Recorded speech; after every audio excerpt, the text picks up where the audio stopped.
Okay,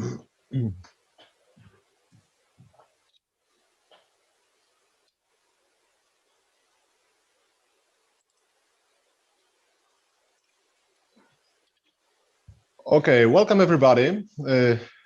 My name is Tomasz Węgliński, so I have the pleasure to start up with this conference.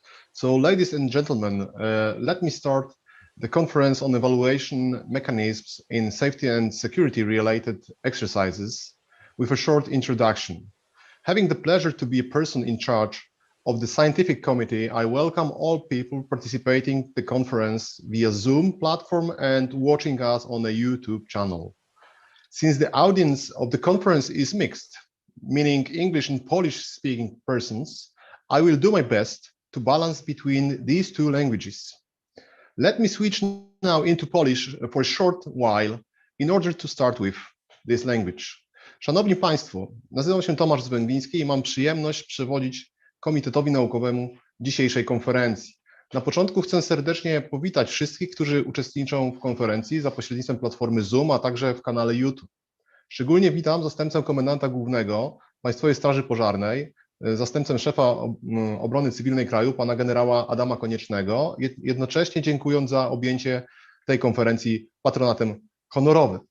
Na początku chcę serdecznie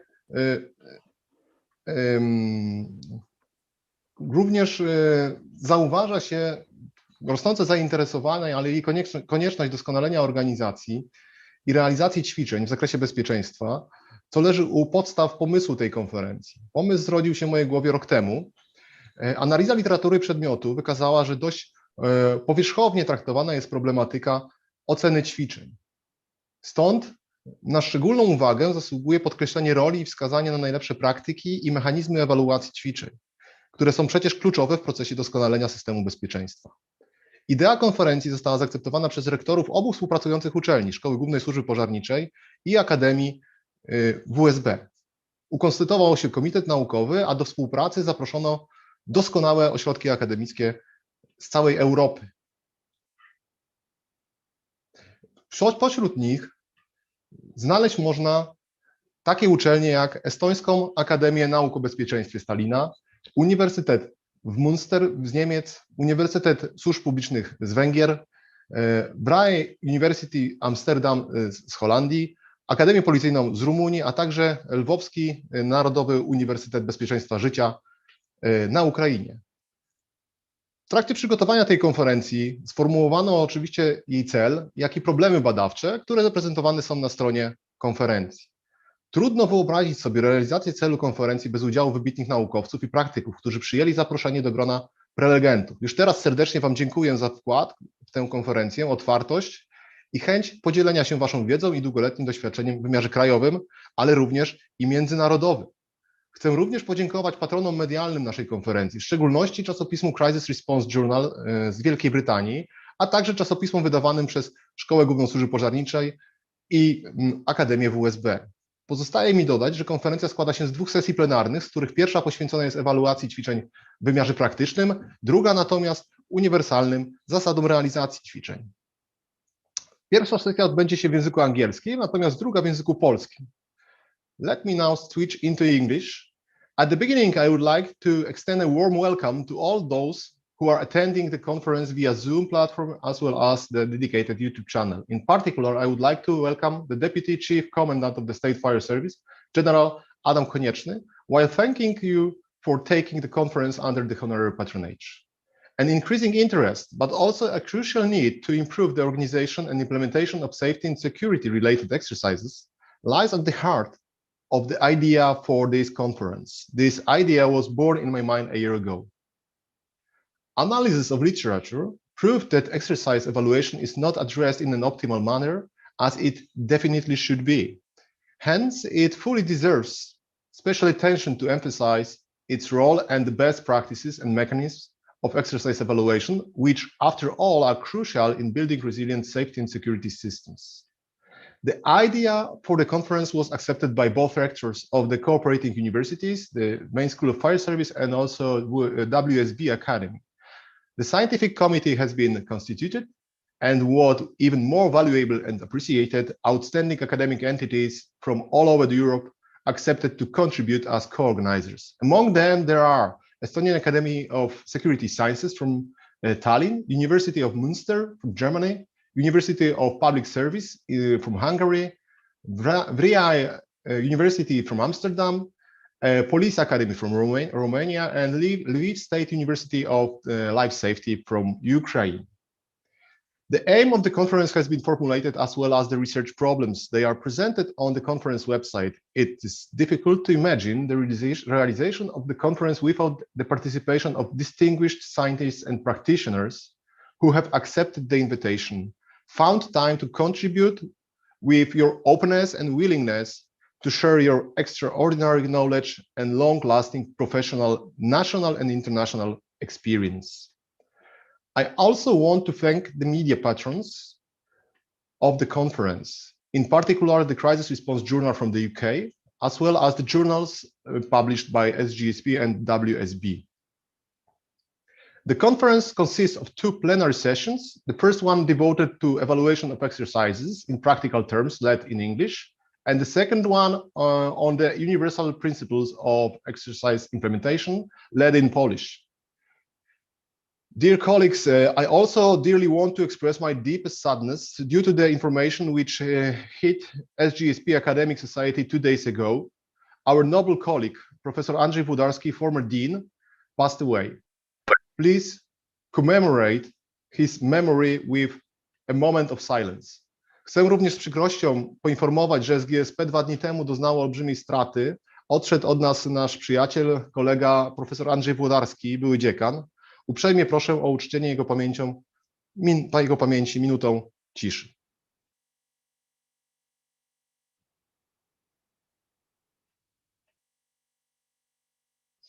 Thank you very much. In this moment, I give the floor to the representative of the conference patronage, General Adam Konieczny, Deputy Chief Commandant of the State Fire Service. W tym momencie oddaję głos patronowi konferencji reprezentowanemu przez generała Adama Koniecznego, zastępcę komendanta głównego PSP. General Konieczny, over to you, sir. Witam bardzo serdecznie wszystkich Państwa. Szanowni Państwo, jest mi niezmiernie miło zabrać głos w tak ważnym przedsięwzięciu międzynarodowym, w którym spotykają się znane ośrodki akademickie na 2 kontynentach. It's a great honor and pleasure for me to take the voice in this conference, in a very important conference in which quite many academies, universities are meeting from all over the Europe, and actually the participants are coming from 2 continents. Jest to jedna z niewielu konferencji poświęcona ocenom ćwiczeń, w szczególności regionalnych, modułowych, poruszających kwestie certyfikacji ONZ, a także szczególnie dzisiaj unijnego mechanizmu ochrony ludności.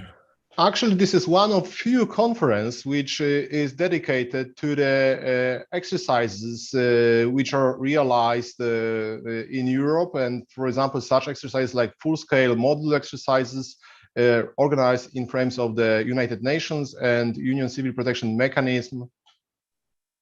To droga do osiągnięcia wysokich celów, wysokich efektów naszej działalności i współpracy. Dlatego cieszę się, że patronat nad konferencją objął komendant główny Państwowej Straży Pożarnej, a nadzór i współorganizację objęła Szkoła Główna Służby Pożarniczej.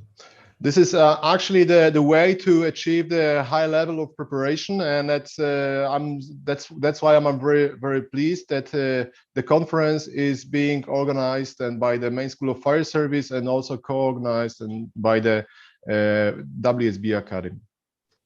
Bardzo cieszę się, że do tak ważnej konferencji doszło w roku jubileuszu. Obchodzimy bowiem 30-lecie uchwalenia ustaw i powołania Państwowej Straży Pożarnej, która na ich podstawie zorganizowała Krajowy System Ratowniczo-Gaśniczy, największy system ratowniczy w Polsce.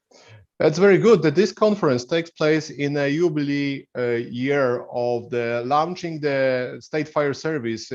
Actually, 30 years ago, the legal acts came into force, which created the State Fire Service and in a consequence also the National Firefighting and Rescue System.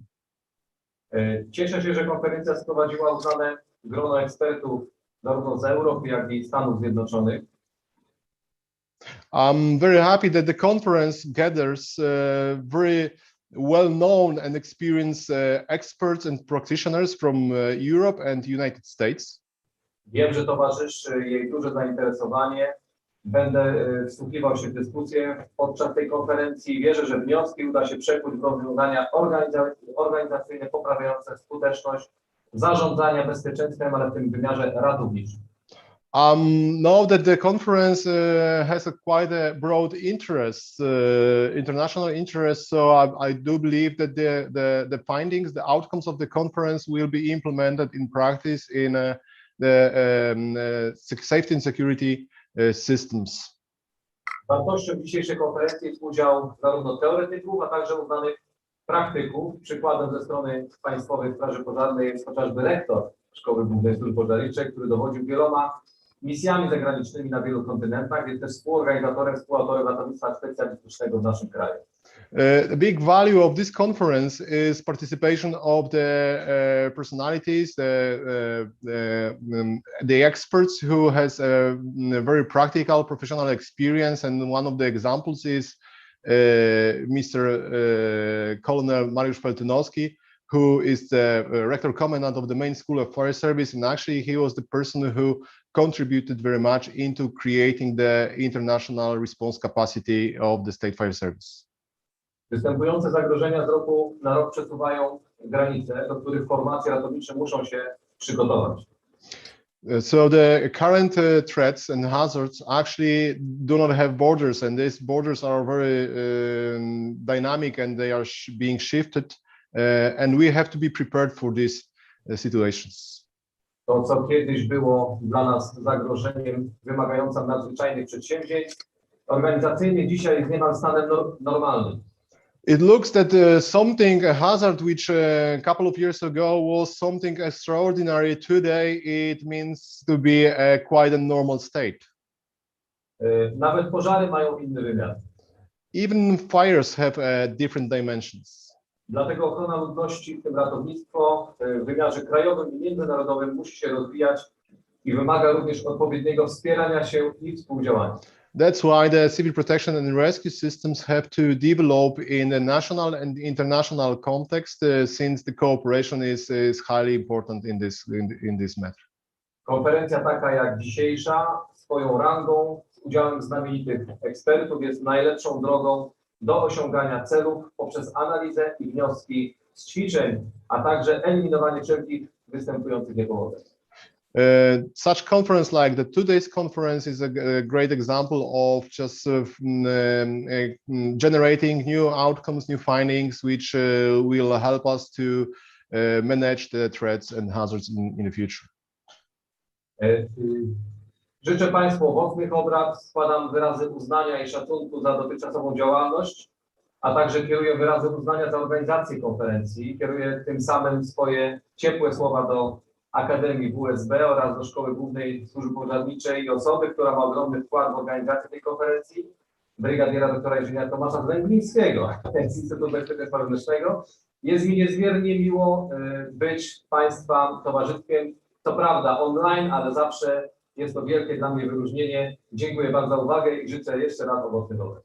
I'm highly grateful for organization of this conference to both of the institutions and also co-organizing institutions for the main school of fire service and the WSB Academy, and all the people involved who made their effort to be present here and to present their knowledge and experience.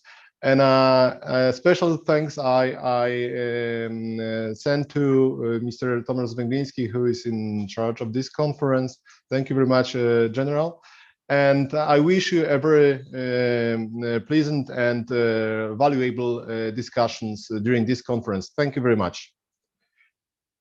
Dziękuję, panie komendancie. Bardzo dziękuję za te ciepłe słowa.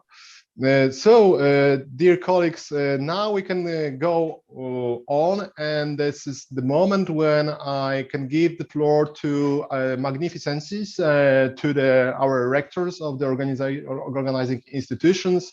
And if I may, I would give the floor to Colonel Dr. Mariusz Feltynowski, Rector Commandant of the Main School of Fire Service. Sir, the floor is yours. Dear Chair, dear General, dear Professor, dear scientists, dear practitioners, it is a real pleasure to have the possibility to co-organize the conference as the rector of the main school of the fire service. When Professor Wiśniewski came to me together with Dr. Zwegliński with the idea of organizing the exercise, I was really satisfied. Because last 20 years I was working in the exercises on different level, and now I am on the second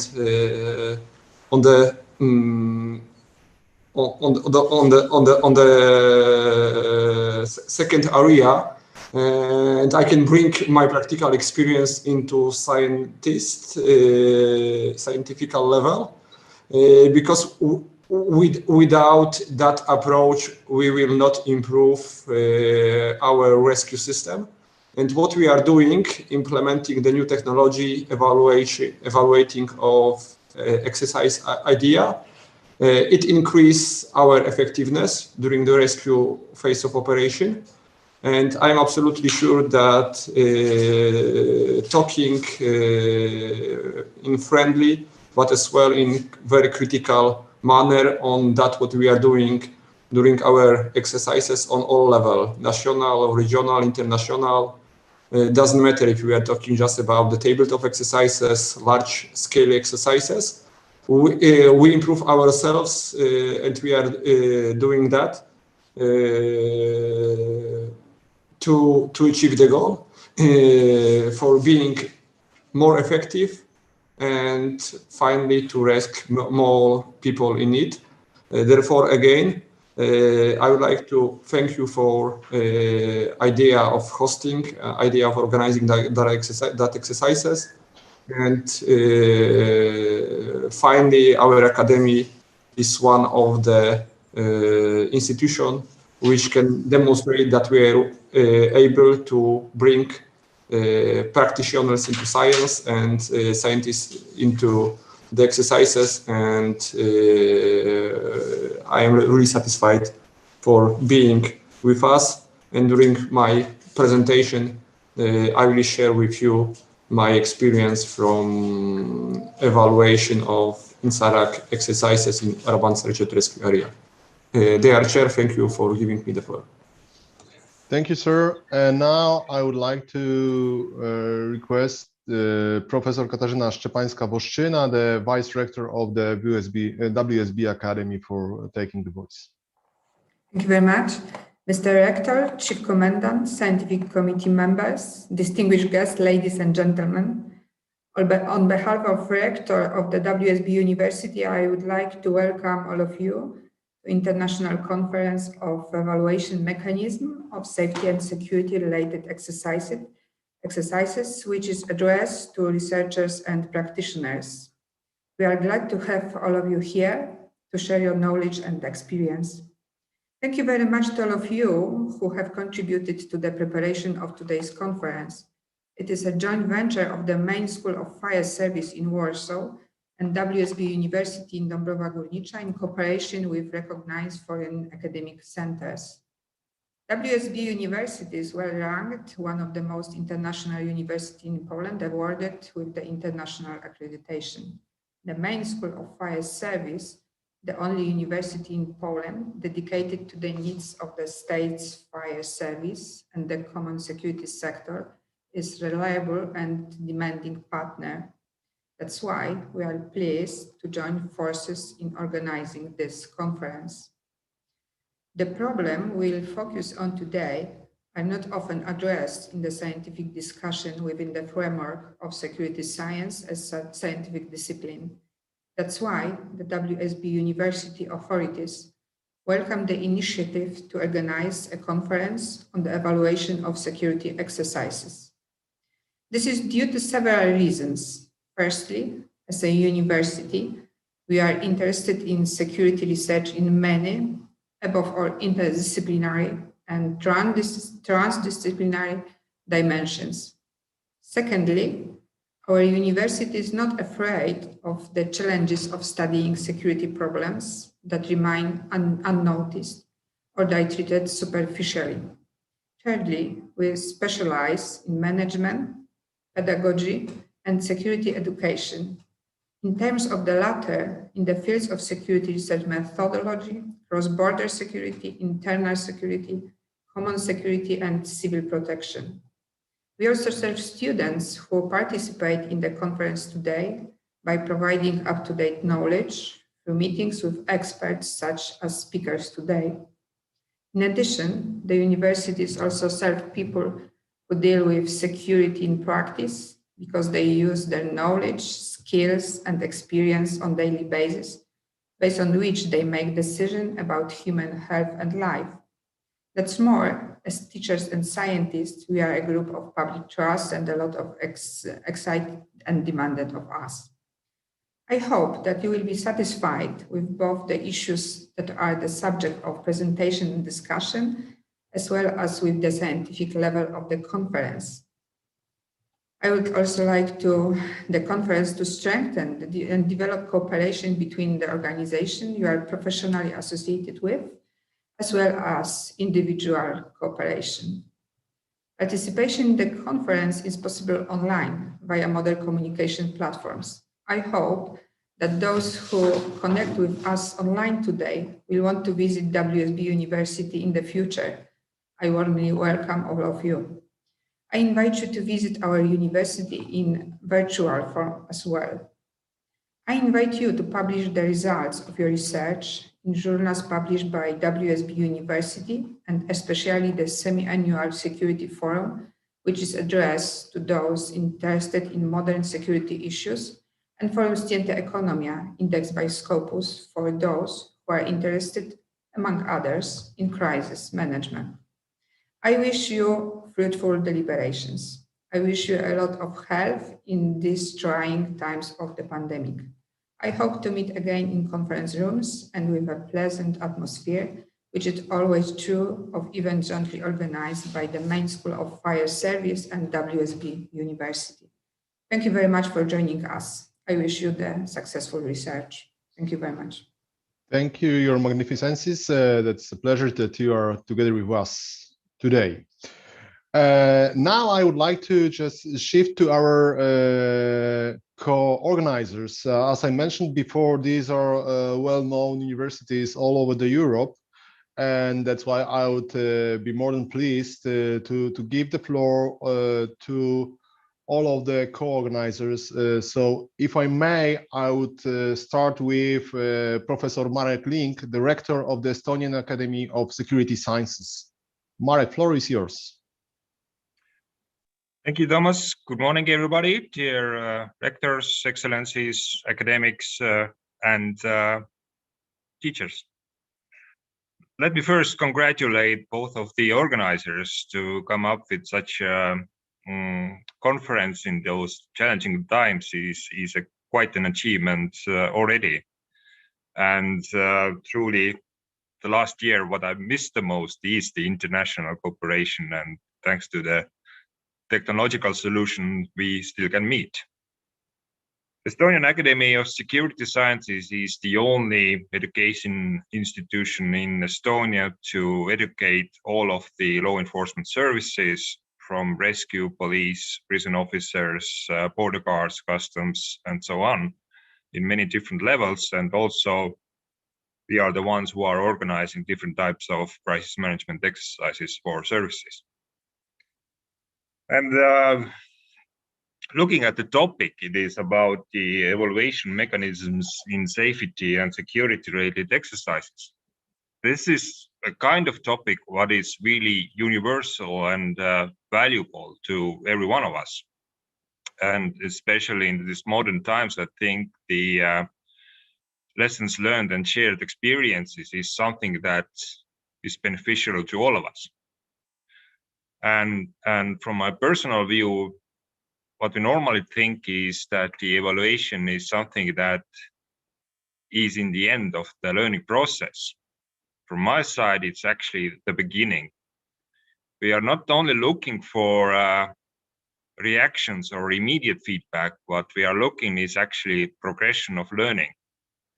And it's not a project, it is process ongoing and it should go on lifelong. What are the best mechanisms, tactics, methods, the environments? This is again something that it is a creative process all the time, but I think there is a lot that we can share between us. And after all, we are looking for the same goals.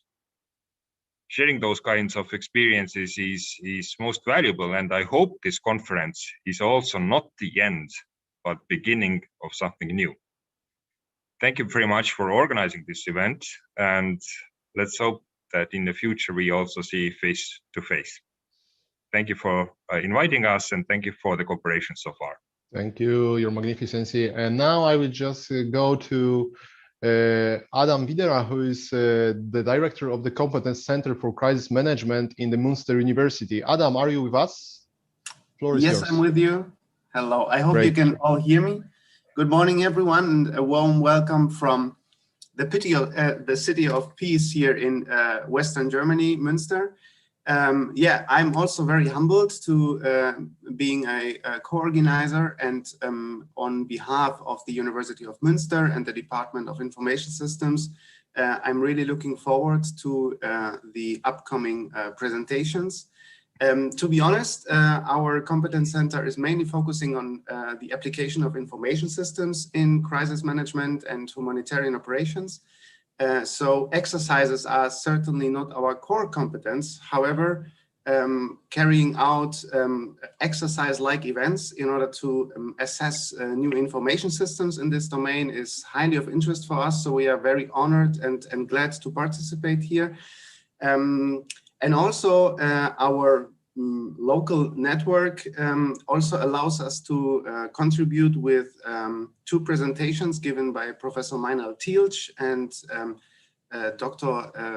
Christoph Lammers from the Institute of the Fire Services here in North Rhine-Westphalia. I'm very much looking forward to them because they dedicated their research on evaluating exercises. So thank you very much for letting me be part of it, and I'm looking forward for a great day. Thank you very much. Thank you, Adam. We are looking forward to the presentations as well. So, but now we can shift to Hungary. So, Professor Peter Pantia, representing the University of Public Service from Budapest, please take the floor.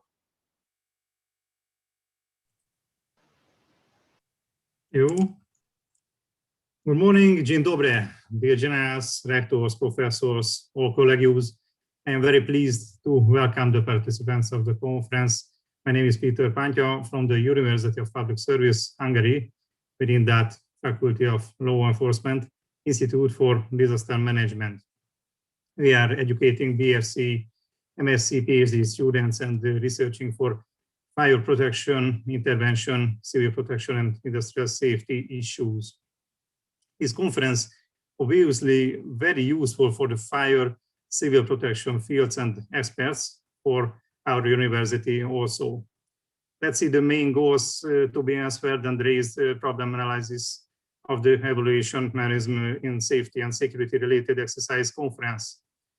What methodological instruments of public safety and security related exercises evaluation are available to their organizers?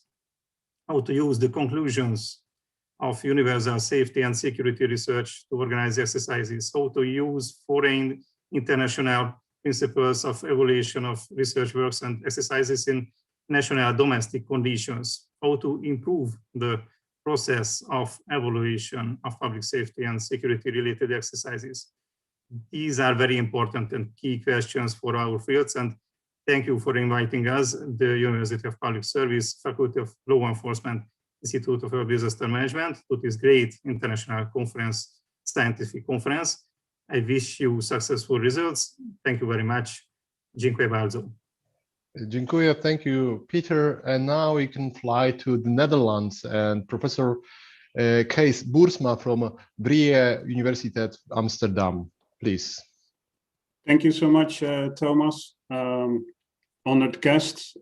It's a pleasure to just say a few words on the conference that you're organizing. First of all, let me congratulate you for a great initiative. I think it's vital to not just do training and exercises, but also think about how to evaluate them. In our university, we are working on crisis management and disaster response in close collaboration with the Institute for Physical Safety and also the safety region, so the fire service in the Netherlands.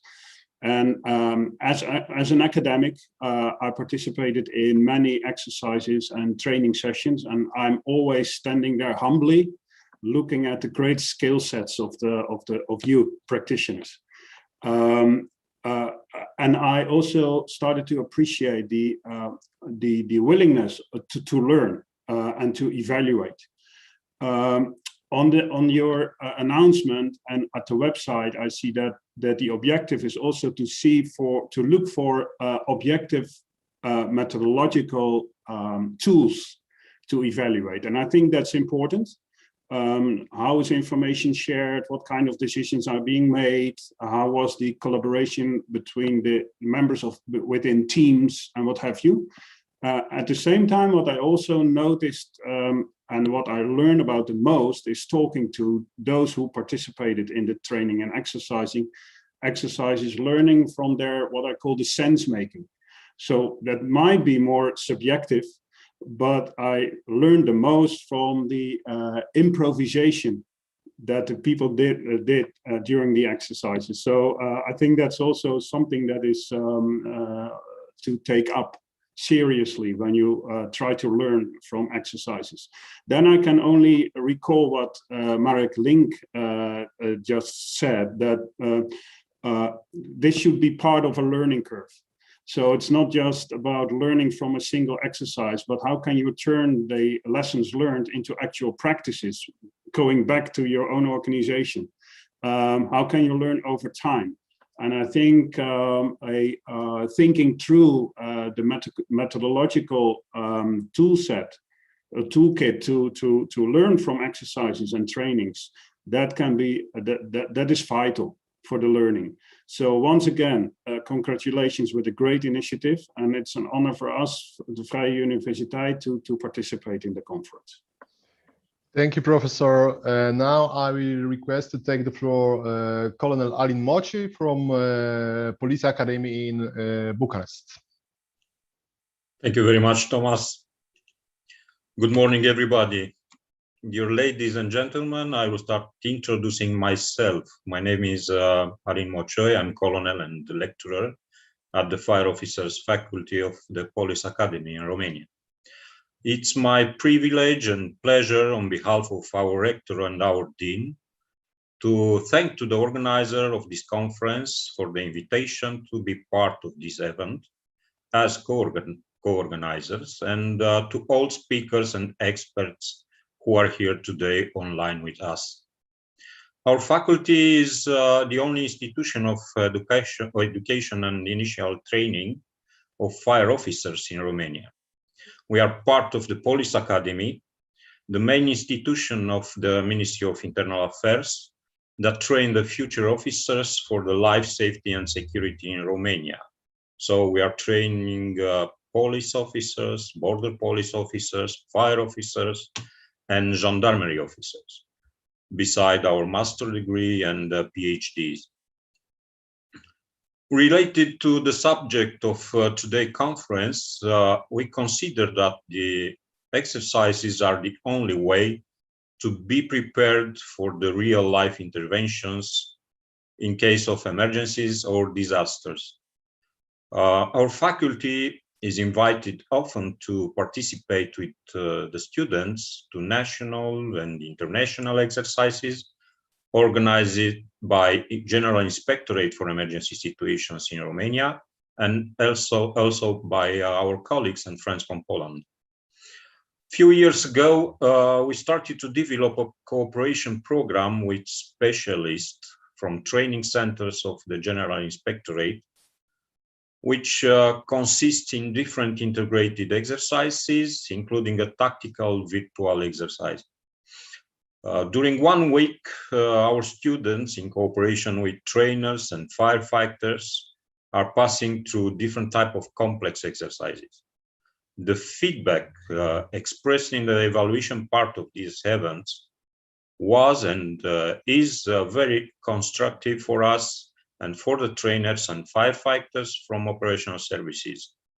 So we consider that the evaluation of exercises is one of the most important section of our exercises. On behalf of my rector and my dean, and of course from myself, I congratulate the organizers and I wish everybody to have a fruitful event today. Stay safe and healthy. Thank you, Alin. Thank you so much. My pleasure.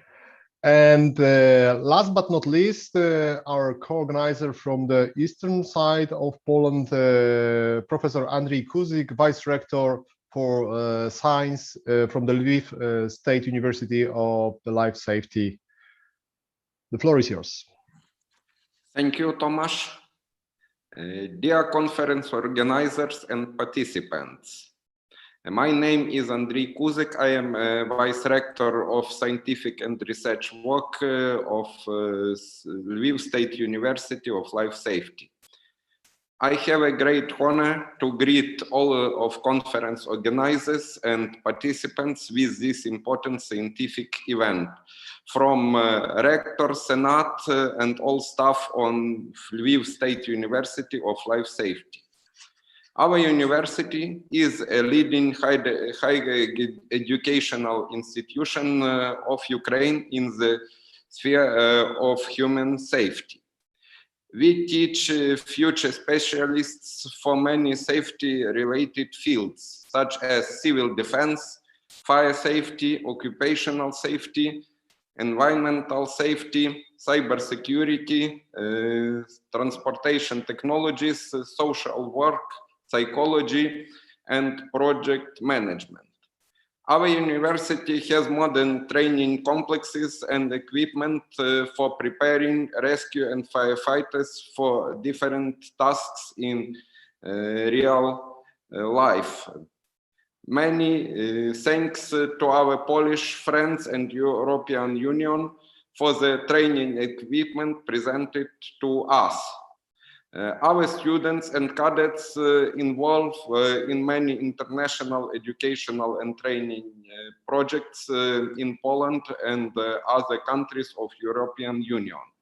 I hope that our cooperation will be actual for a long time, because we live and work in Europe and have the same tasks. The conference topics and headlines are very significant for public security and safety in Europe. We understand well all tasks and issues of training in the field of security and safety. Our scientists and lecturers work on modern training methods based on the national regulations and the European experience. Their results needs an evaluation. In addition, we have to understand and evaluate the level of our cadets, students, and officers for future activity as the result of training. Our graduates must to be ready for common work with European colleagues in case of disasters and emergencies. The conference is the significant basis for answering questions about the exercise evaluation and other related fields. I wish all of scientists interesting discussion during the conference and finding the best solutions of important security and safety problems. Thank you for inviting and for cooperation. Thank you very much, dear professor. It looks that we are almost at the end of the opening session. Let me just say a couple of words what happened till now. I have to admit that I'm very, very grateful for your contribution, and I'm proud of that. that we were able to gather the institutions from all over the Europe, from the each part from east to west, north and south. So once more, huge thanks for that, for your contribution and up to now cooperation. I'm looking forward to the next project ideas and exchange of knowledge and experiences. Dear colleagues, my impression from this part is like this, that it seems that we in a way started already the topic of exercises in the speeches of our co-organizers and also the organizers. I felt there are real experts among us, and I felt also that the topic of exercises and the evaluation of the exercises already started, what is very good. So, dear participants, we are a bit ahead of time, but I think that could be a good idea to start up with the session number 1. With this solution, I think we can save some more time for having a discussion at the end of the sessions. Please be informed that the discussions, the Q&A, so questions and answers session, is foreseen at the end of the session 1 and then at the end of the session 2. So if you have any question to a speaker of our conference, so please bear them in mind and then ask them at the end of each session. I think that it's good time if Ralph Behrens is ready. So then perhaps we can start with the first presentation on the exercise evaluation model. I'm very pleased, Ralph, that you accepted the invitation to be a part of this conference. I have to say that a very kind support in contacting you I received from Eri Brekker, from the Dean of the Institute of Physical Safety you already mentioned in Arnhem in the Netherlands. I was impressed visiting the Arnhem, and also very impressed with the fact that you are organizing courses, studies, specifically on the topic of evaluation. And I had also a great pleasure to read, Ralph, your articles, which are mainly focusing on the topic of the evaluation. And that's the reason I'm very happy that you joined us and you can contribute with your research in this area. And I feel that it will be a very interesting piece of knowledge you want to forward to us. Ralph, the floor is yours. Yes, thank you, Thomas. Just checking with you if my sound is well. I hope everything works. My presentation is visible. Yes, everything is good. Okay, then we start. Thank you very much for your kind words, and good morning to everybody here in the Zoom meeting, but also on YouTube. I would first like to thank you, Thomas, for inviting me, and also the other organizers to give my presentation on what I did in my PhD research. As the first speaker of this session, I want to provide you with a basis for designing disaster response evaluation, and I will focus on the simulated events or exercises, which is the key topic of today. As my time is limited, I will briefly introduce myself. My name is Ralph Behrens, and as Thomas said, I'm working for the Institute for Safety in the Netherlands.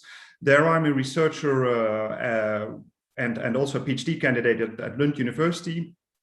In my research, I focus on conducting exercise evaluations. So how can we improve the usefulness of these evaluations so they achieve the goals or purposes that were addressed, like learning for the future. Besides doing research, I'm also a lecturer.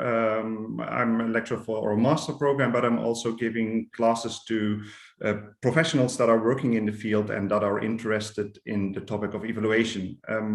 Like said before, I think it's important that we as researchers also share our knowledge and our insights with practice, so we get a good collaboration and discussion about how to continue and how to improve our field. So that's why I'm not only doing research, but also share this research with the professionals. And finally, I also have some experiences as a lead evaluator in designing and conducting evaluations. I do this both on a national side, but I also did this in a European context. And some examples are Flodex, Taranis, WaterSafe, and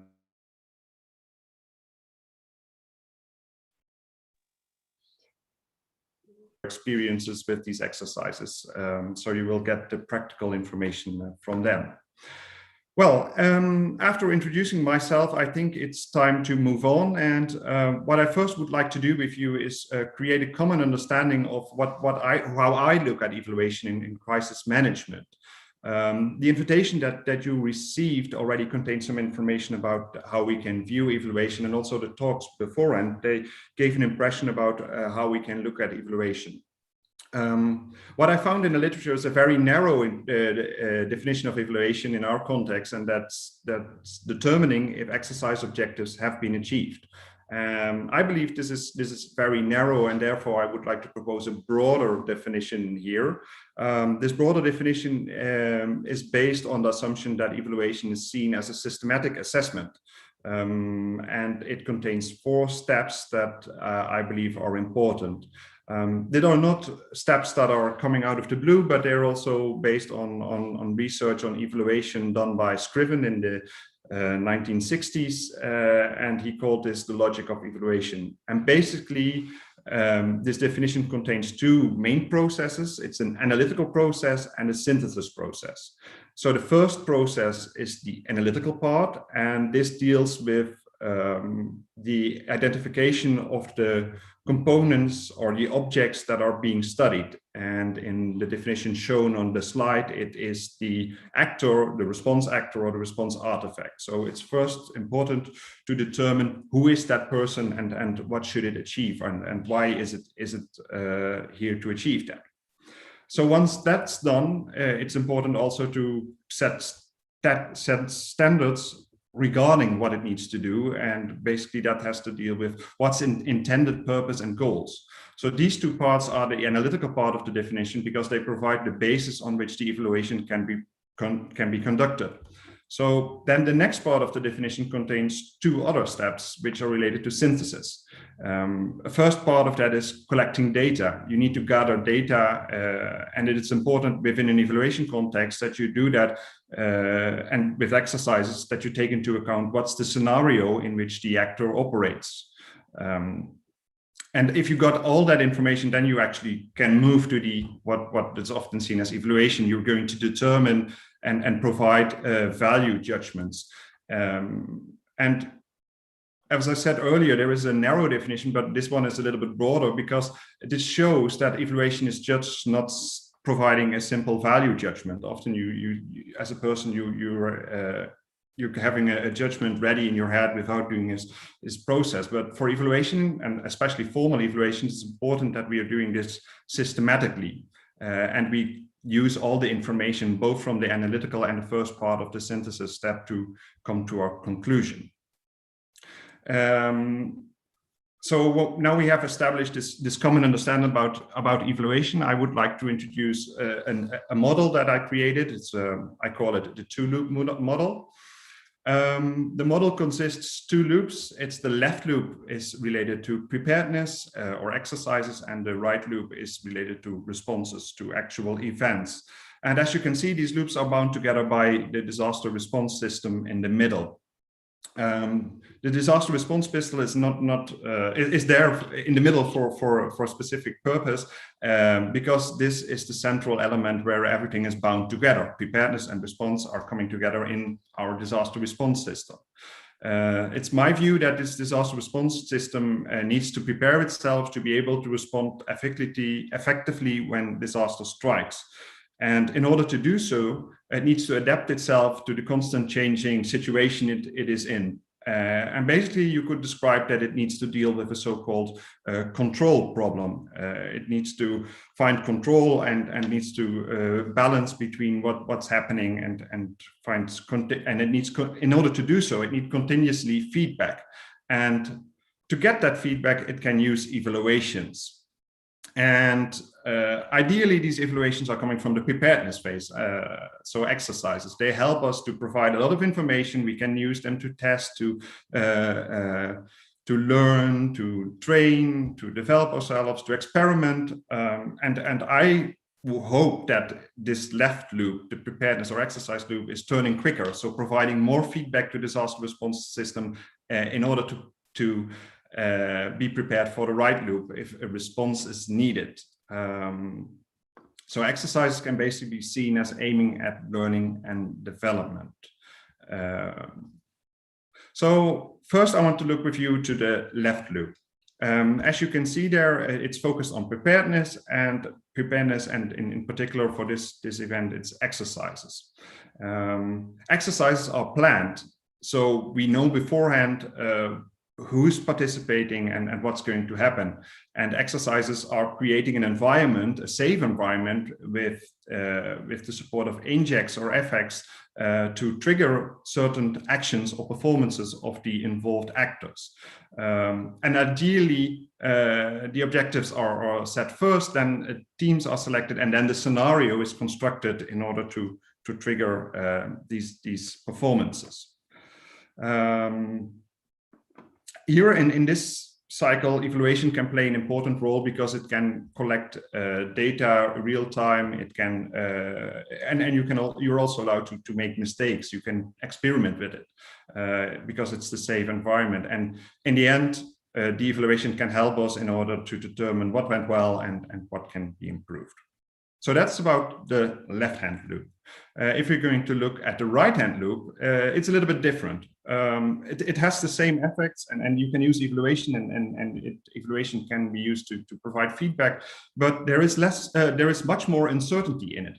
I mean, we cannot plan the event in most cases. It's not predefined, and the event, it determines which capacities we need to deal with it, to deal with its consequences. So there's much more uncertainty, and evaluation will need to take that into account. So the evaluation needs to take into account what happened, why did it happen, and how did the response capacity responded to it. And that's important to when you look from it from a methodological point of view. So you can prepare your evaluations better for preparedness and exercises, and in responses you need to take into account that there's a lot of uncertainty. And also another aspect we need to take into account is that we should be careful with hindsight bias, in particular with responses. So at time zero, there is a certain aspect, but then when you are evaluating at time 0 + 5, you have new information, and it's not nice if you're going to use that in your judgment. So that's also something we need to consider. So now I've clarified these big loops. You can also see a small dotted line in the middle. The big loops and relate to the definition I just showed you, but the small dotted line in the middle is also an evaluation, and I refer to it as informal evaluation.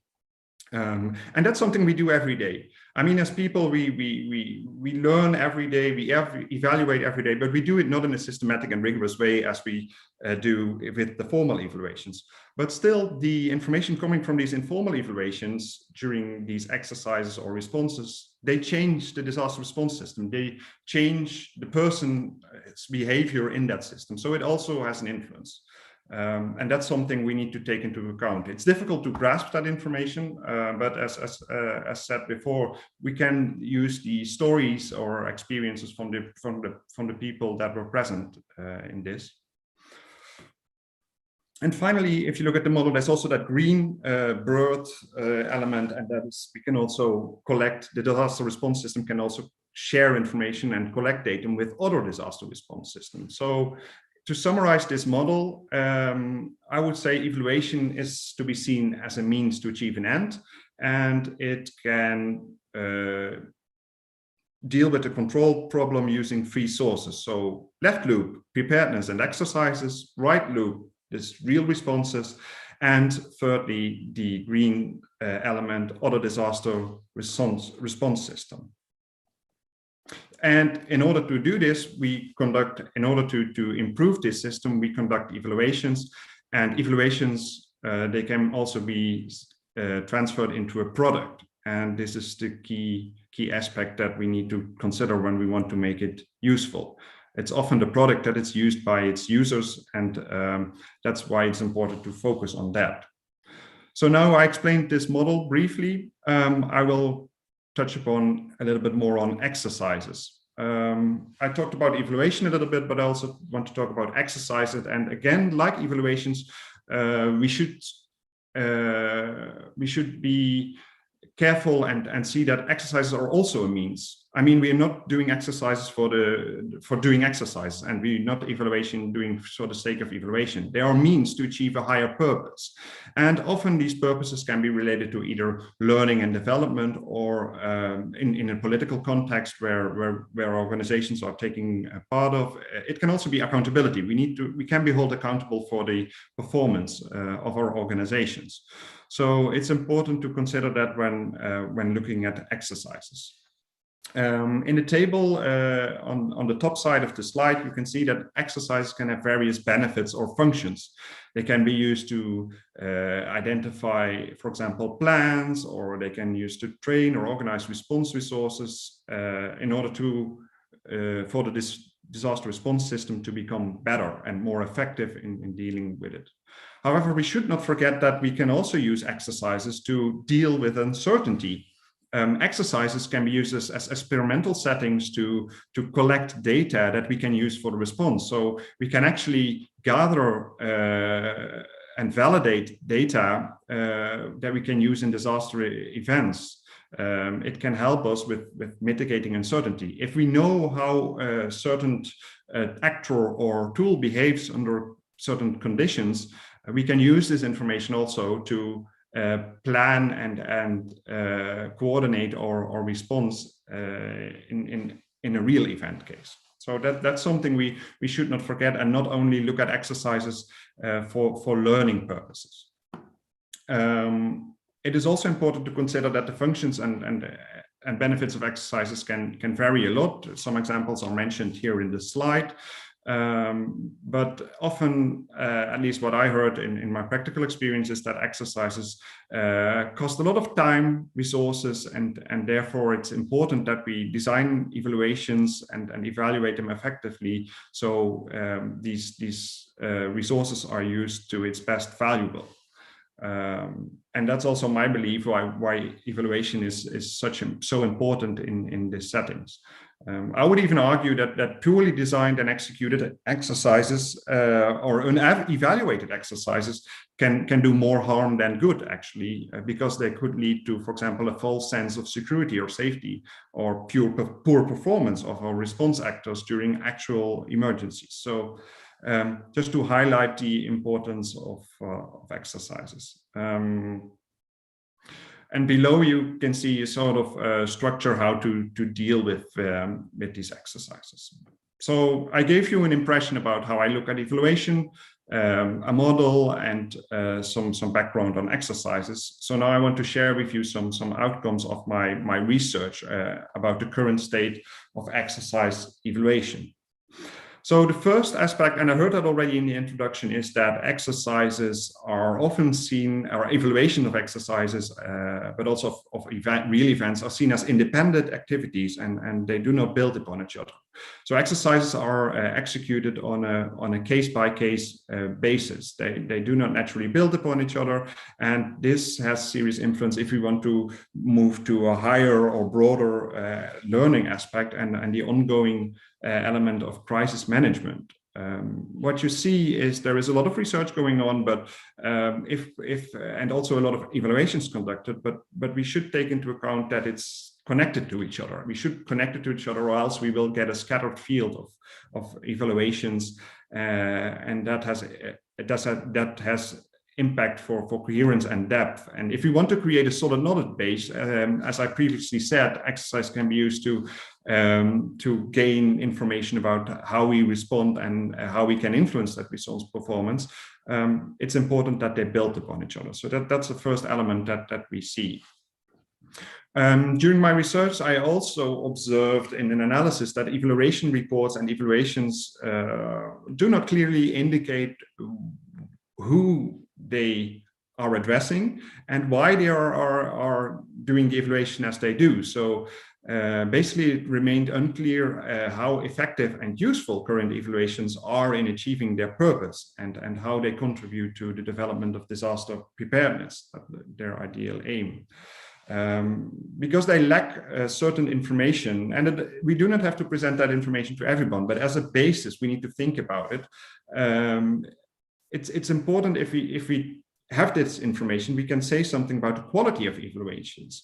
And this in turn can help us to provide practice with guidance on how to design and set up exercises that are having an impact. So they're actually not evaluation reports that sometimes remain lying on shelves. So no matter how these evaluations are performed, I believe that its success and its impact depends mainly on its use and its users. So therefore, it's important that we create evaluations that are useful. And it might sound easy, useful evaluations, but we should realize that there are a variety of uses, like I previously shown with exercises. There are many users that will use these evaluation products, and this might require a different approach than delivering maybe one report or one thing. So we need to think careful about what if person A wants to know and person B wants to know something different. How can we make an evaluation and an evaluation product that is addressing both of them? So it's important that we construct evaluations in order to make an impact. So what I did in my research is then look at what components are important, and in setting up and designing exercise evaluation, I think we can learn from design science, and that means that we can look at evaluations by asking a few questions. So in order to design evaluations and exercises, we can ask ourselves, why are we doing this? What does the evaluation needs to do? And how does the evaluation needs to be carried out? So what methodologies should be used? It are not we the only ones, like the evaluators, that need to set up this, but we need to address these questions to the users. They can help us, and I think by looking and asking ourselves these questions, we can improve evaluation. So on a more detailed level, if we provide these users with feedback, I came up with the idea of an evaluation description. And this description consists of 4 elements. It's the purpose, the object description, the analysis, and conclusions. These components provide a logical and sequential foundation for understanding the why, what, you, who, where, and when, how questions that are basically framing the evaluation. And for example, conclusions are impossible to derive at conclusions if you do not provide information about why we evaluate, what's evaluated, and how did that object derive. So basically all 4 components are needed when evaluating. And in my research, I found out that if you want to learn from evaluations, the analysis, the clarity of the analysis for its users has a serious and significant impact. So we need to be very careful in how we explain to the users how we come to certain conclusions. If you're going to use evaluations for different purposes, like to hold people accountable, you see that this analysis is less important and that we are focusing more on the conclusion part. So the analysis then is still important, but less important than how the conclusions are derived. So this is something that is really important when we think about presenting information and outcomes of evaluations. So I talked a lot, I provided a lot of models and information, but maybe something interesting to talk about, and then I will end my presentation, is what does this mean for the future? So based on my research, I think it's good that there is a need for clear guidelines for the various for setting up evaluation. I believe that guidelines help professionals to improve their work and indicating the criteria to arrive at any conclusions and supporting arguments. So that's the first thing. I think jointly we can, and that is both for both the scientific community, but also for practice, sit together and have discussions about how are we going to conduct these evaluations in order to ensure that they can be shared, that they're valuable and useful. Another aspect that I found out during my research is that evaluations and designing evaluations often leave people in the blue with the question, how good is good enough? Well, I think evaluations can contribute to determining an answer to this question. If you conduct many evaluations and we compare them, and on a meta level, we can even come up with standardization for good. And on the other end, if there is no standard, who determines then what's good? Maybe it are the users, and we should talk to them and ask them, when did this exercise succeed? When are you happy as a participant? And maybe use that as a criterion to evaluate our exercises. So that's the second point we need to consider. A third point for the future is evaluation products. And I must say I was a lead evaluator, and I made the mistakes myself that often you deliver a report as a product of your evaluation. But if you read about the expectations of users, well, they do not need to have the full information of the report. So maybe we could consider other evaluation products. Still, like I said, we need to have a systematic and rigorous process for evaluating, but that doesn't mean that we can have various evaluation products. And we might even consider comics, videos, fact sheets, just to get the message across of what we found in evaluation.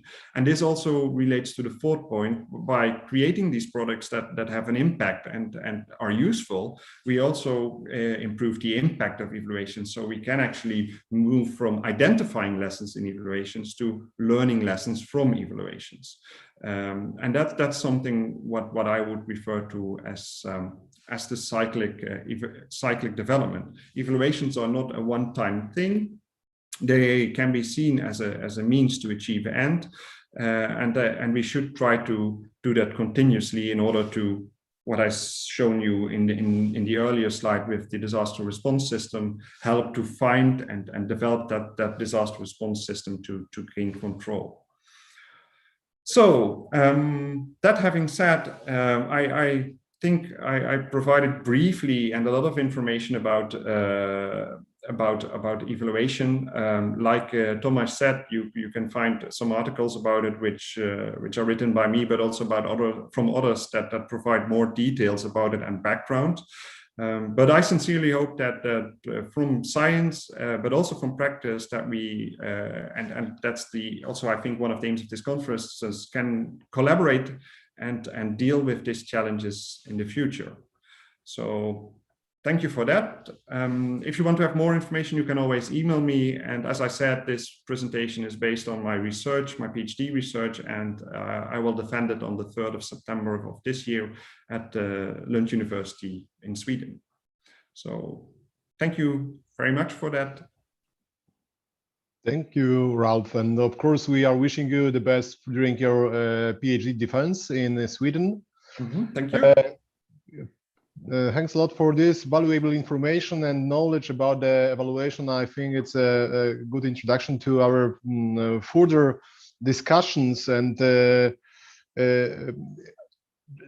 I think it gives us a great light on evaluation from the scientific perspective. And you mentioned analytical and analysis and synthesis as scientific methods to be used for evaluation purposes. And I also noticed that you used also different fields of research or sciences, like design sciences. I think it's a very good way forward how we can benefit from different type of sciences, including even psychology or sociology or technical sciences, in order to improve the mechanism, the methods, the practices we use for evaluation reasons. Thank you very much, Ralph, once more for presentation. I owe you one information yet, since I was informed that Rector Commandant Mariusz Feltynowski was announced to be involved in his duties on a short notice. We will slightly change our agenda for the conference, what literally means that my presentation will be done during the time slot of Mr. Rector, what means in session 1. And then when the rector will be back with us afternoon, he will use my time slot for his presentation, just to let you know. And also, I owe you one more information. The session is being supported also by Professor Wiśniewski, who is facilitating, supporting me in moderation of this session. Okay, so now it's time, I think, to announce our colleagues from Germany, Meinald Tilsch, professor of the Münster University, and also Dr. Christoph Lammers from the State Fire Service Institute of North Rhine-Westphalia, who will present us a lecture on the firefighting exercise evaluation, good practices from a scientific perspective. So let's continue on the topic. Meinald, Christoph, the floor is yours. Thank you very much. So I hope you can see on my screen. Indeed, you can see it. Great. So thank you very much for the invitation. We are very happy to be here. And as you said, I'm an extraordinary professor at the University of Münster. My main topic is organizational psychology and human-computer interaction, but I worked for several years in the topic of student evaluation of teaching, and together with Christoph Lammers and the State Fire Service Institute in Münster. And it's a quite interesting and really great project. And I will give Christoph a short moment to introduce himself. Good morning from my side. And thank you, Meinald, for presenting me. My name is Christoph Lammers. I'm the head of division for crisis management and research at the State Fire Service Institute in North Rhine-Westphalia, situated in Münster. So the same place where Meinald is coming from, the same city where Meinald is coming from. We are basically a training institute for fire officers and crisis management teams, but for some years we are also involved in security research and did and are doing several research projects. My personal background is that of a physicist, but I don't, that was in another millennium. I don't work in that field anymore, but I'm focusing on security research now.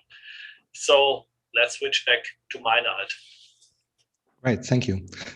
Before we start, don't be stressed. You don't have to take any notes. I just gave you a link in the chat to our slides. So if it gets boring in my part, you can scroll forward to Christoph's part. But let's start. What was the main idea behind our common project? So, well, originally, some years ago, the State Fire Service Institute approached us with a problem or with a task because they had to change their group and platoon leader training, including a shortening.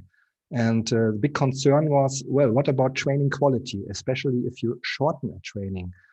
So it should be at least the same quality or even improve if you change things and if you try to make the education better. But the question was how to measure this. And it's really great to have the talk before us because there you saw the big evaluation framework and it nicely fits with our project because our main question was focused on the trainees, on the participants, on the trainings and how they experience and feel the trainings. And it's really important, as just mentioned before, to take a look at the big picture. But today in our talk, we will take a look at the, well, people perspective and what do they think about the training. If you try to measure the success of training, there's a very typical model often mentioned in the literature. It's the model of Kirkpatrick with 4 different possible evaluation levels. And it's quite simple or straightforward. There are 4 levels. The most important level might be the result level. So at the end, you would like to have trainings that influence performance and lead to better results in the field. You can take a look at the behavioral level. What are people doing? And during or directly after the training, you can take a look at the learning and the reaction. And the important part is those steps and those levels are interconnected. So if people don't like the training, if the reaction is bad, there's a high probability that learning will be impaired and learning will be not optimal. But if learning is not optimal, well, the behavior in the field will be not optimal. And so you can see how those levels are interconnected. And our idea was on level 1 and level 2. You can directly ask the people. And that was the idea of our project. Let's just ask the trainees in our courses, well, how was it? What did you learn? When we tried to do this, we were a little bit shocked that there were no really standardized questionnaires there for firefighter education. There were a lot of standardized questionnaires in university teaching or in school education, but we think that's not the same. So our approach in our project FIRE, Feedback Instrument for Rescue Forces Education, was to create those tools we need. Evaluation tools for basic and leadership trainings in the fire service context, based on the Kirkpatrick model, with questions as easy and as straightforward as possible, focused on, well, the individual and the experience practical benefit, and a separation into process and outcome factors. That's important because, well, you can experience a training as well structured with good didactics, but it's also very important to ask afterwards, well, what's the outcome? Did you get the feeling you learned something? Is it really working for you? And our approach has a very important assumptions that those firefighters in the training courses can judge the training, that they can make a valid judgment. That's a very important assumption. And that's a big discussion in high school or university teaching evaluations because, well, people are discussing, are students really able to judge what they need for their job? But we think firefighters in the field got a feeling what they need in their training courses, and if things they learned will work out for them. That's our assumption. We can discuss about it afterwards, but it's a very important one I would like to mention and forward. So our approach was first to do interviews with trainers and trainees to get a feeling about what characterized good teaching in a firefighter education context, what's different from school education or high school education or university education. And that was a very important step for us as psychologists, of course, to get a feeling what is important here. And we found some distinct characteristics that were not the same as, for example, university education. For example, the group people are in is very important because they do their trainings together with their groups. They are dependent in the exercises. That was quite different to the evaluations we experience in university. After we did those interviews, we created a question pool and pre-tested it for completeness and comprehensibility. So we asked firefighters, well, is there something missing when you take a look at trainings? Then we created our basic questionnaires for leadership trainings and a separate one for basic trainings. And most important, then we used different samples and a lot of criteria to validate those questionnaires. I won't go into the details and statistics here. If you would like, take a look at our papers. If you can't access them, just write me an email. I will happily send them to you. The important part is we did a lot of effort in validating our questionnaires, that they are really good in measuring, well, the perceptions in a good, valid, and sophisticated way. And then, as it worked out quite well, we were asked to adapt it to further training areas, for example, command unit trainings, additional modules. And we did a number of further studies of this because any additional questionnaire we created was, of course, validated as well. So that's our method in short, but I would like to go on to the results. As you can see, we created a whole toolbox. So for any possible training area, at least here at the State Fire Service Institute in Münster, we had created a questionnaire. So we have also created a questionnaire for the basic training, but it starts with group leader training, platoon formation leader, command unit training. So for every level of education, there's an adapted questionnaire or fitting questionnaire to, well, gather the perceptions and evaluations of the participants. And we did additional questionnaires on the evaluation of examinations or one-day events or modules, for example, for field exercises or planning exercises or special homeworks or something like that. All of those questionnaires till here, to FIRE CU, FIRE CPX, are translated as well in English. The other one are only available in German at the moment, but we will happily assist if you, well, go for a Polish version or something like that. We will really would like to help or see additional versions of our questionnaires. And that's really honest. You are most welcome to just use our questionnaires because they are not made just to, well, sit in our library.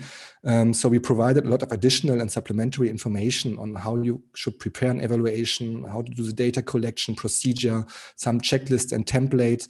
And if you take a look at our website here, you find the German version and as well an English version. Just click on the end in the top right-hand corner, and then you can access all our questionnaires. And as I said, if there are any questions, I would be happy to provide support. The next step we did in this project was quite interesting because then, well, we suffered the current pandemics and we talked to Christoph and we just asked, well, is there something or some way we could help? So we did our project together on the evaluation methods. Is there some way that we might help you or help your work in this crisis management area? And yeah, we could adapt some of our questionnaires for that, and we did the study. But that's the point where I would give it to Christoph, and he can explain a little bit more what we did there and what's relevant in this area. Okay, thank you, Meinert. And now we'll take over and comment on the study which Meinert just mentioned. Okay, first of all, we have to shed some light onto the German management system for major incidents, which is basically put on a local level. On top of it, you see the responsible politician, which might be a mayor of a larger city, head of a county on the countryside. On the left-hand side, you see the command unit working on the operational level. We don't consider that. The people you find there are fire officers and people from other relief organizations, and they are doing the operational job. Our focus in the study was on the crisis management teams working on the administrative level, and they're responsible for all the administrative measures to mitigate the incident. And no, just remain on the last slide, Meinert. Could you switch back? Okay. And the people you find there are the heads for public safety, for environmental affairs, for public health, or public relations. And they are trained in a specific manner, which I'm going to present now. Could you switch, Meinert? Okay. And let's start with the decision makers. So the people who really handle the crisis, for example, head of public safety or head of health service. They come to our place to form a two-day training. On their first day, they get a rather short and basic theoretical introduction to crisis management.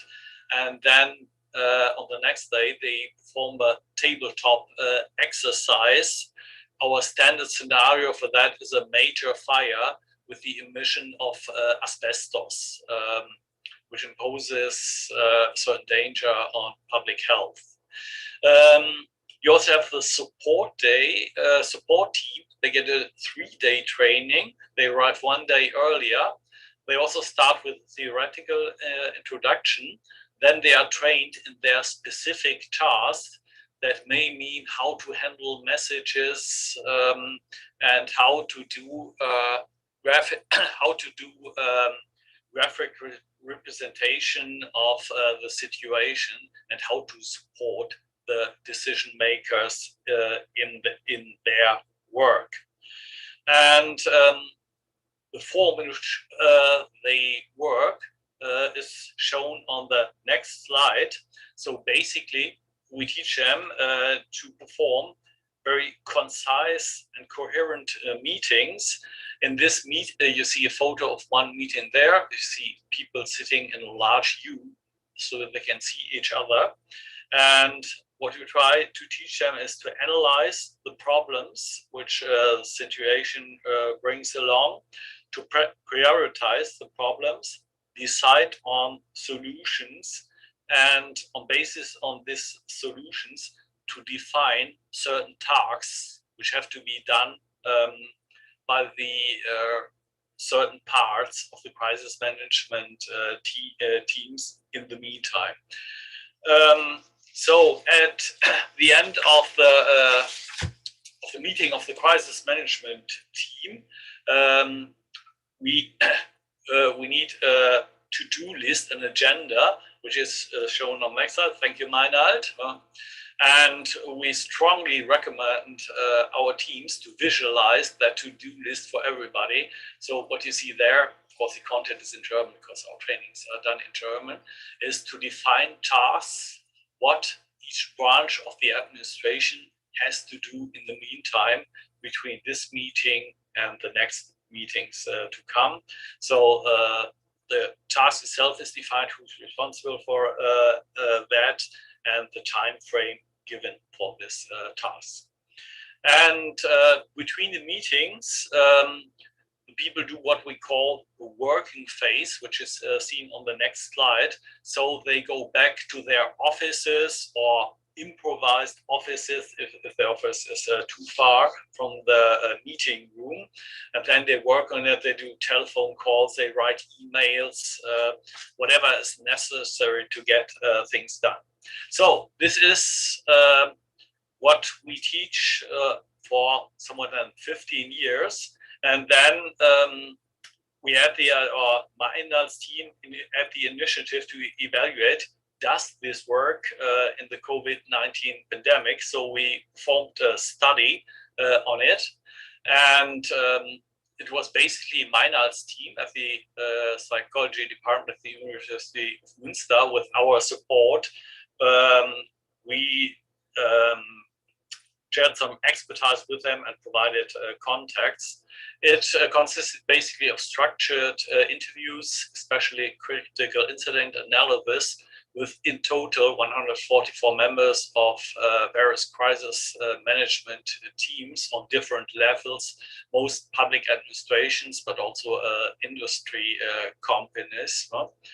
And the team analyzed both the perceived demands, but also the available resources in crisis management teams. So let's have a short look at the main results. And we were able to identify certain characteristics of the COVID-19 pandemic, especially the duration. Nobody really expected a crisis lasting for more than 1 year now. The extent it virtually influenced the life of everybody, almost in the entire world. The change in dynamics, now we are again in the phase of rather high dynamics, as in the beginning, during summer, they somewhat slowed down. The threat was rather new to us, especially the socio-economic consequences of the pandemic. Nobody had really an idea what was expecting us. People could be personally affected, either by getting sick or infected themselves, or somebody out of their family. And the legal and political framework was not clear, and especially constantly changing, as we see now. Laws and regulations change nearly on a daily or at least weekly basis. This brought certain challenges for crisis management teams with it. There was a really feeling of high uncertainty. What are we doing? Are we doing the right thing? And then people were forced to work in limited rooms, which brings with us a certain danger of infecting itself. This really happened at the beginning of the pandemic. It was a crisis management team with our state, where the head of the team returned from his skiing holidays and infected a few members of his team during the first meetings. You have to coordinate a very large scale of stakeholders coming from all sides of organizations and authorities. And, which is almost the crucial point, you have to be operational for a long time, which nobody really expected. One of the participants in the interview put it like that, which I find which brings it to a good point. We were trained for a sprint, but then we had to perform a marathon.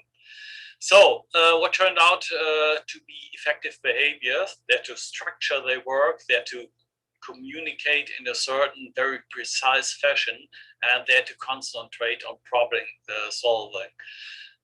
The members of the CMTs brought along certain resources. On the one hand, work-related resources, their expertise or training, but also outside of work, some time to relax with their families, to renew their personal strengths and also personal competences. But they also were facing different demands. Okay, let's see which impact this will have on the future training of CMTs. Right now, we actually do hardly any training of CMTs because they are still working and they don't have the time to come to our place to do training at once. So we basically had to interrupt that, but at some point we will hopefully continue in a very near future. Okay, let me first focus on the training. We have to improve the transfer of the training into practice. So it turned out that the methods and tools which we teach do basically work, but in some cases people don't do what they've learned before. They change the methods of their work and sometimes create confusion or low performance. But we were able to identify one weak point. We always tell them you have to prioritize your problems, you have to prioritize your tasks. This is turned out to be absolutely true, but we don't tell them how to do that. Up to now, we don't have any real working methods how this prioritization should be done. We have to work on that in future. But there will be also impacts on the organization. The redundancy of qualified personnel qualified to work in CMTs has to be extended for long-term operations. Up to now, they were prepared to do that for 2 weeks, 3 weeks, but not for months. So we have to increase the number of staff which is trained on that. And you can't expect them during for month and a year to work 50 or 60 hours a week. It's simply not possible. That brings us to our second point. We have to organize work in a way that the CMT members still have some free time, free space to recover from work. They need to spend time with their family. They need time for leisure activities and sport to recover from work strain. So this was basically the study. For the final part, I will give back to Meinald again. Thank you. Thank you very much, Christoph. So if you would like to go deeper into any of our presentations here, 2 of our papers are open access, especially the last one on managing pandemics is openly accessible. If you have problems, as I mentioned, to access any other of our papers, just write me an email. That accounts as well for the people now watching us on YouTube and you don't have our slides. Just write me an email. If you would like to contact us, we would be really happy for questions or comments on our work because, well, our main goal is really to, well, make a safer and better world. And we hope we can contribute a little bit to that. And so thank you very much for your attention. Thank you, Meinald. Thank you, Christoph. I think you are just proving us how important is the cooperation of the academics and practitioners, and this cooperation could give a very good results. And I think this is one of the key and crucial aims in the crisis management sector, what is actually proven also by the European Commission. We all know that they created the Union Civil Protection Knowledge Network and including the disaster risk Management Knowledge Center, and one of the aims of this center's network and center is to bring together the practitioners with the academics, because I think we all agree that this is the way we should go for leverage the resilience of the systems, including safety and security systems, and also to leverage the quality of the exercises, including evaluation of these exercises. I just can say that there is more and more common term used, which is pracademic. What is quite funny, I think, at the first look, pracademic as a word which is actually combining the practitioner with an academic. So I think that there are quite many such people among us here during this conference who can be easily called as pracademics. Okay, thank you very much once more for the very interesting presentation. And then I would like to introduce Mr. Chris Arculeo from the United Kingdom. Chris is an expert in the Union Civil Protection Mechanism, but also had a very broad and deep experience in working in the fire and rescue system on the City of London level and also on the national level for the UK government. By the way, all the people who are just watching us on YouTube or are participating in the Zoom platform, you can easily get the short bios, the short CVs of our experts on the conference website, just to learn more about our distinguished speakers. Chris, the voice goes to you. Thank you very much, Thomas. Good morning, everyone, and welcome from a cold but sunny United Kingdom. First of all, let me introduce myself, then I'll introduce the mechanism itself, because for some of you, you may not know exactly what it is, and then we'll go on to exactly how we've developed our evaluation systems for both the training courses and also the exercise elements inside of those courses. First of all, me.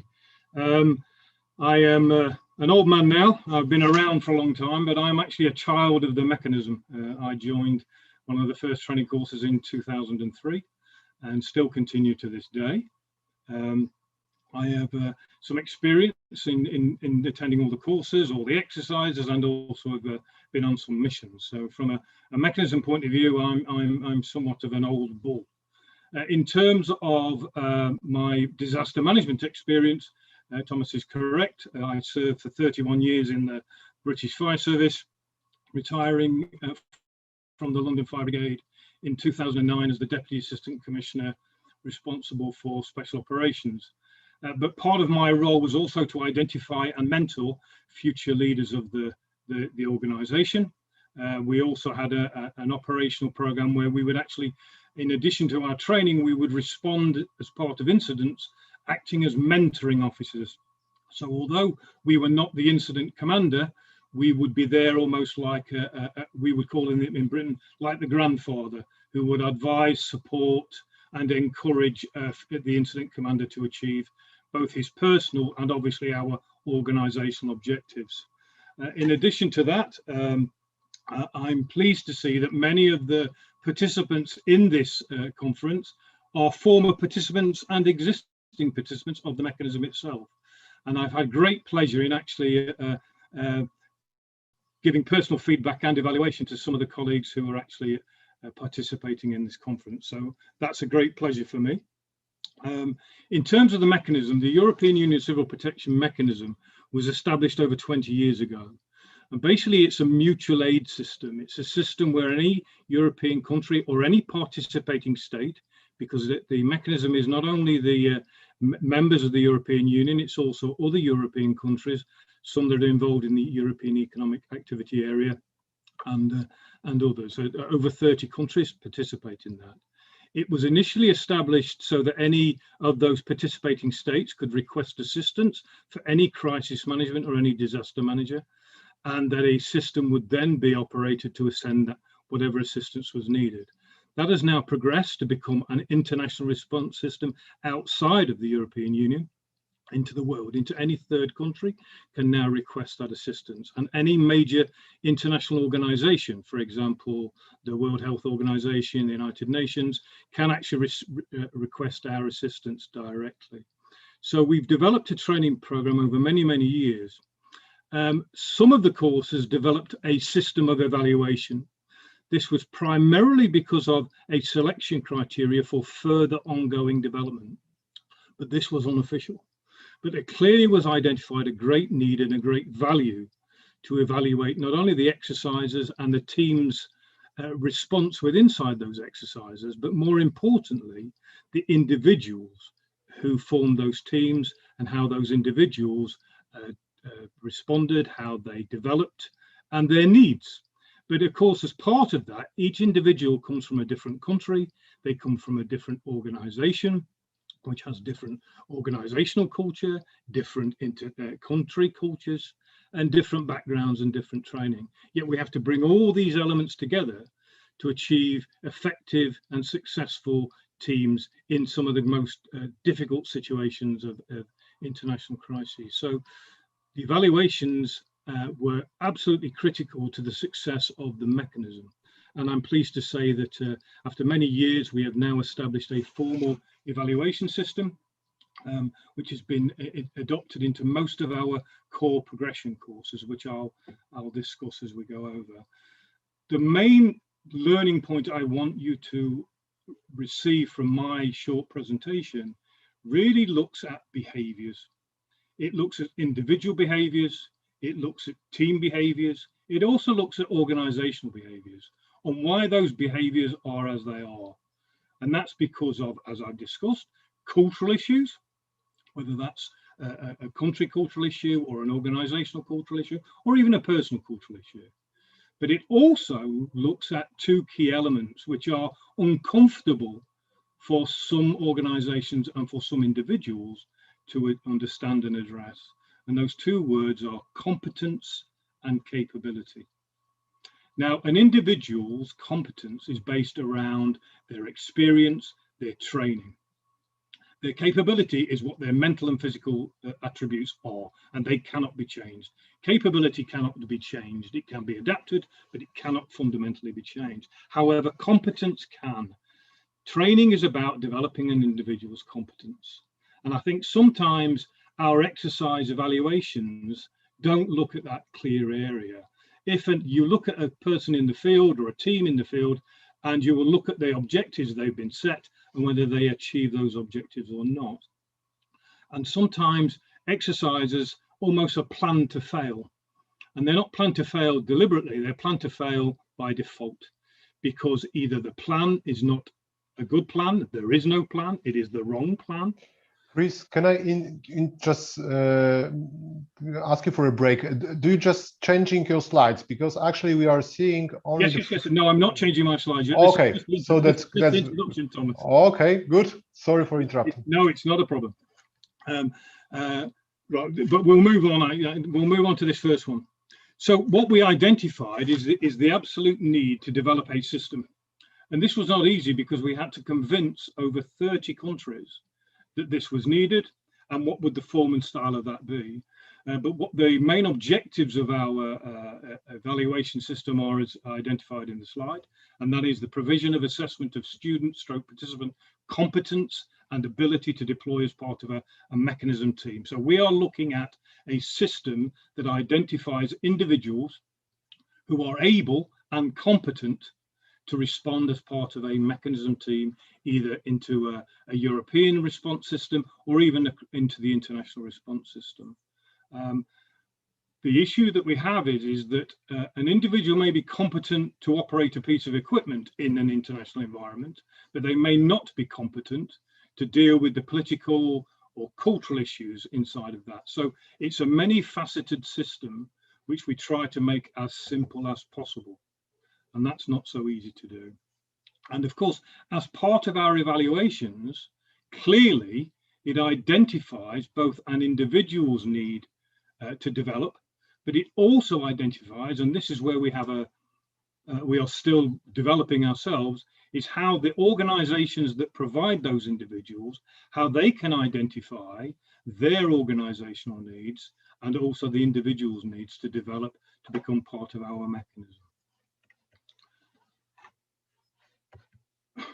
Why is it not moving forward? Yeah, unfortunately, my slides are not moving forward, and I don't know why. So perhaps you can open once more the presentation. Yeah, okay. That's what I'm going to do now. I do apologize. Okay. No problem at all. Okay, we'll try again. It's because, as I've said before, I'm an old man, and new tricks for me are not so easy. So that's why we provide evaluations. It's a simple why: to provision of student participation and to identify individual organizational developments. But what do we do? The other issue that you need to look at as part of your exercise evaluation systems is what are you looking to achieve?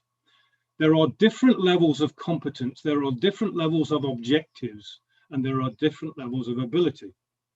There are operational abilities, there are tactical abilities, and there are strategic abilities.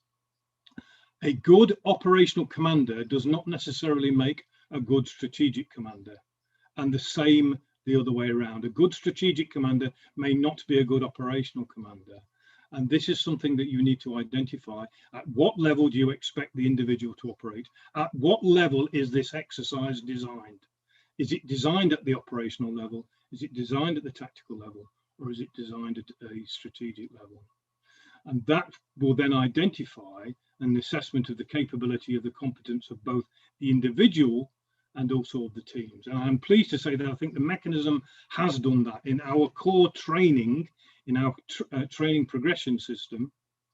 We are slowly starting to develop this operational, tactical and strategic. We are giving that level of training and competence to the participants, and that's quite clear in some of the exercises that we see, that when it first began it was almost of a single level, and quite clearly a good operational commander, when then put into a strategic exercise, didn't do so well. And that wasn't that individual's fault. It's because they had not been trained, or they were, as we say in English, they were the wrong horse for the wrong course. And also, I think one of the good things you need to do is to develop as part of your exercise planning and also your training and evaluation is to identify what horses do you want for which courses. Are you dealing at strategic level, operational level, or tactical level? Is this a political crisis, or is this an operational crisis that you are expecting these individuals to deal with? As part of that issue, you must develop a framework, as the mechanism has. You must develop a framework of team composition. What are the key roles and competencies within the teams you expect to perform and you expect to achieve their objectives? And in each part of that team, you must identify role profiles. So, for example, the deputy team leader will be the chief of staff. They will organize the team. They will organize the workflow of the team. For example, they will obviously deputize for the team leader, but they will primarily focus on the effective competence and work of the team in the field. That is just an example. That is very important, and that forms part of your pre-planning. It's part of training for individuals to achieve their objectives and for you to be able to evaluate those individuals against that expectation. And that's another issue that in England, or in Great Britain, we learned that a lot of our exercises failed. And they failed because we had the wrong plan, with the wrong team composition, with the wrong role profiles, or the wrong individuals selected into those areas. They were neither competent or capable to achieve what was expected of them. And that is not their fault. So what do we do with this training and exercise evaluation? In terms of the team evaluation, that is just maintained within the team, the individuals who are selected for each individual team.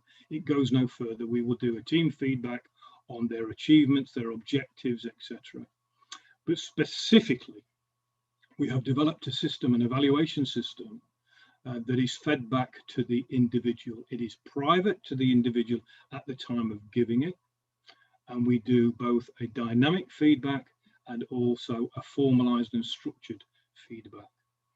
but the structured and written feedback now also is sent to that student's national training contact point.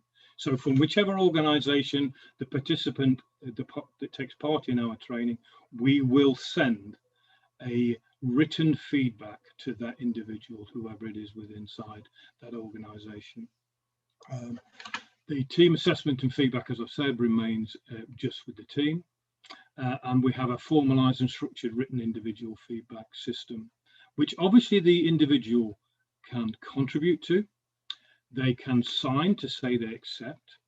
And the other thing that we've done as part of this system is that, of course, if any form of feedback is given, it must be transparent. It must be accountable. It must be objective. And of course, possibly it must be appealable. The individual may not agree. So we have developed a system which hopefully is transparent. All the participants know before an exercise starts or the training starts that there will be some form of evaluation. There will be some form of written feedback. And we usually, in many of the training, we actually give them a blank sheet with all the key areas we'll be looking at before the exercise or the training begins. And we also try to capture what that individual's expectations are before the exercise or the training starts. Because sometimes it will fail for the individual because their expectations of the training or exercise do not meet their needs. And that's unfortunately a case of we fail to communicate what the exercise is, we fail to communicate what the training objectives are, etc. So that's also something to understand as part of an evaluation system, managing expectations on both sides, the organization's expectations, but also the individual's expectations. So when do we do that? When do we actually carry out this training and these exercise evaluations? Well, we have a number of core progression courses within inside the mechanism. These short acronyms stand for OPM, which is the Operational Management Training. It's the first main training that the colleagues do. They do one training before that, which is basically an awareness training, but this is the first one. And if they are successful, they are classed as competent to operate in the field. Basically, it's at an operational level. It's called the Operational Management course.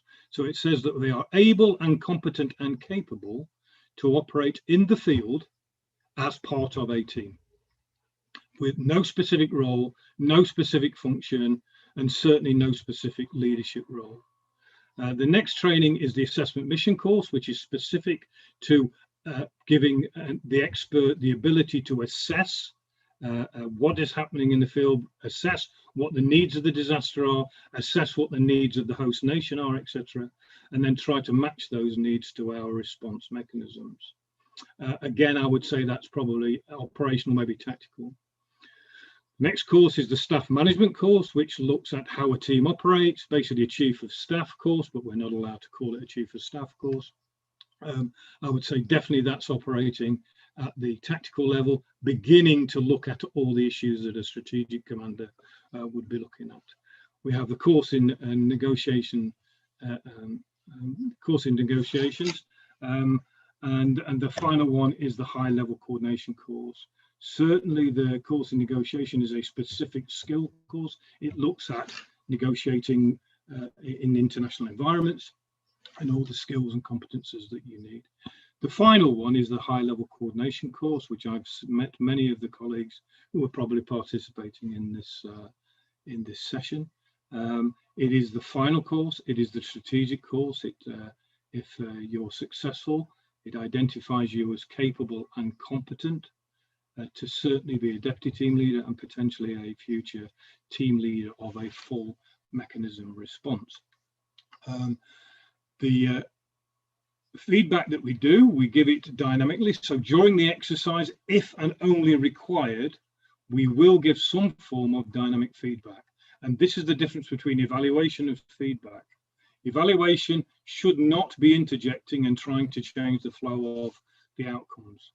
But sometimes if you don't do that, the exercise will fail, the individual will fail, and there are no benefits in that. Sometimes there needs to be some kind of slight bit of mentoring a little bit of mentoring. If we want an individual to develop, if we want an individual to understand and grow, if, as I have seen so many times on exercises, where an individual is failing, the exercise is failing, but there is no interjection. Now, sometimes there's a need to do that, but too many times I've seen, as has already been identified by other speakers, damage is done. Damage is done to the individual themselves by the failure of a poor evaluation system to enable and to watch someone basically fail. And that is not a, if it's not a positive outcome, then it should be changed. And then on the final day of our training or exercise, we always give this analytical feedback, approximately 20 to 30 minutes of feedback on key areas which the person has been identified as that training was planned for. So, for example, negotiation in international environment, problem solving, whatever the key areas of whichever course that they're undertaking, we'll give a key feedback on that training to the individual. And obviously we want, it's an open two-way system. We need the individual to be part of this process, to understand their own needs, their own competencies, their own development needs, and also where do they want to progress to. A lot of the time in our evaluation system, sometimes the final objective for both the mechanism and also for the individual is to identify that this individual either, yes, are competent and capable to progress to strategic level or are not. And that should be an open choice for both. Okay, it's not doing it again, so we'll try again. Excuse me, I'll have to come out again and go back in. Okay. Old dogs and new tricks. Okay, we've done that. So, okay, so how do we do it? Well, I have to thank personally, and also as part of the mechanism, actually the Dutch Institute for Safety. We looked at lots of different organizations and educational establishments to identify a system which we could use to train our assessors and our evaluators in undertaking these objectives, because it is a very important system, and it's a dangerous system because if it fails for all of us. And I'm pleased to say that we identified the Dutch Institute for Safety, and my personal thanks must go to Iri Bracher, who has helped us develop the system. And basically, it's a simple system, or we try to make it simple system from a very complicated process. And obviously our Dutch colleagues will know about the OAJR system, which is basically an acronym for 4 key functionalities that our evaluations are formalized around. The first one is observation. We observe what is happening. We observe the team. We observe the exercise. We observe the individual in different situations. But observation is a difficult task because all of us, every single individual, has prejudice. We are all prejudiced by our upcoming, by our training, by our environment, by our gender, by a host of issues. It makes us prejudiced, and we have to fight against that prejudice, and it's not easy. So there's even the simple task of observation it has to be trained. We have to train out of it our prejudices. We have to train out of it our one-eyed view of the world. We then, after that observation and those identification of what we have observed, we have to carry out an assessment. So what did we see? Did we see a successful intervention? Did we not see a successful intervention? Did we see that the individual understood and had good situational awareness or not? So we also have to assess what we see in terms of a positive or a negative or a failure or a success. We then carry out a judgment of that observation and the assessment of that observation. And our judgment was, yes, it was a positive outcome or it was not. Our judgment may be that they failed to identify something or they were successful in whatever they did. And again, we make that in our written feedback. We also want to discuss that with the individual. And then finally, we make a recommendation of either that the individual has the competence and capabilities, or they need to develop, or they need to return to their organization and be exposed to more strategic training or more strategic opportunities within their organization. And we discuss that with them, and we try to put that into the feedback. And of course, we have a cognitive feedback. We have a discussion with the individual, how they feel, what they saw, etc. And that can be sometimes quite difficult. And it's very important that those who carry out this evaluation of feedback are extremely well trained, are very, very credible, and also hopefully very friendly and very positive. It should always be positive. Because we are dealing with adults, we are dealing with very senior people. And we know sometimes that the feedbacks can impact on their future career progression. And we always want that to be impacted in a positive way, never in a negative way. And of course, those specific assessments that we do are based around the training and exercise. You know, we do not comment on individual outside of the training or exercise. We do not comment about this individual, how they behaved in the evening or whatever. That's absolutely unacceptable. And then, of course, again, we try to identify objectives in the strategic, tactical and operational sense. But in my typical British language, we do not try to use operational, tactical and strategic, because that means different things to different organizations. The military have a tactical, operational, strategic tier, whereas most civil protection organizations have an operational, tactical, strategic. So to make it simple, we just call it gold, silver and bronze. And that's basically it. The learning that I wanted, and the key points that I wanted to get out of this is that evaluations of individuals is absolutely critical, because actually, even if we evaluate an individual, it's not always about their personality. It's about the training. It was about the way they were trained by the organization they represent. It was about the way that organization selected them and developed them. And sometimes even the feedback to an individual actually is more a reflection of the organizational development that is required rather than the individual development that is required. And that's it, Thomas. Thank you very much, Chris. That's, as always, that's a great pleasure to listen to you. And I have to admit that I had also some experiences with being an evaluator in the high-level coordination courses. So I can only say that this method is really useful, and in my opinion, it's very efficient way we do so. And I have to say also that it's from my perspective, thank you, Chris, for having all the opportunities to learn from you, all the learning course you just provided to me on quite a long-lasting friendship, I think, in between us. So and one more comment on that, I think it's Chris underlined a very important issue concerning the contribution of the participants into the evaluation process. It's highly important, and just to have different views on these observations, assessments, judgments, and recommendations, and that's to do that. It cannot be done without an open and trustful communication between the evaluators and the participants. So. And during the courses, we don't have too much time to build that bridge. So it also shows that that the method is quite unique and quite efficient in this respect.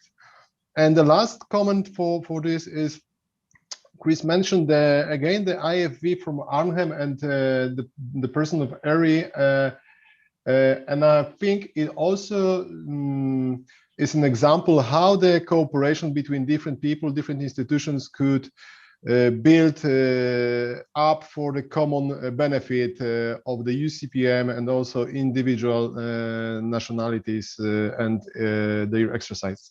Thank you very much once more, Chris.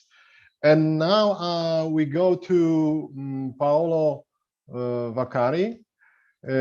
Paolo is also an expert in Union Civil Protection Mechanism, but also the UN expert also very experienced in evaluations of trainings and exercises. Paolo, can you just provide us with your presentations and your lecture you want to share with us, please? Good morning to all of you. Can you hear me? Yes, we can hear you. Very Paolo. good, very good. Very good to see you. Let me see. Good morning. Let me see if it works. My screen. Can you see also my screen? Not really.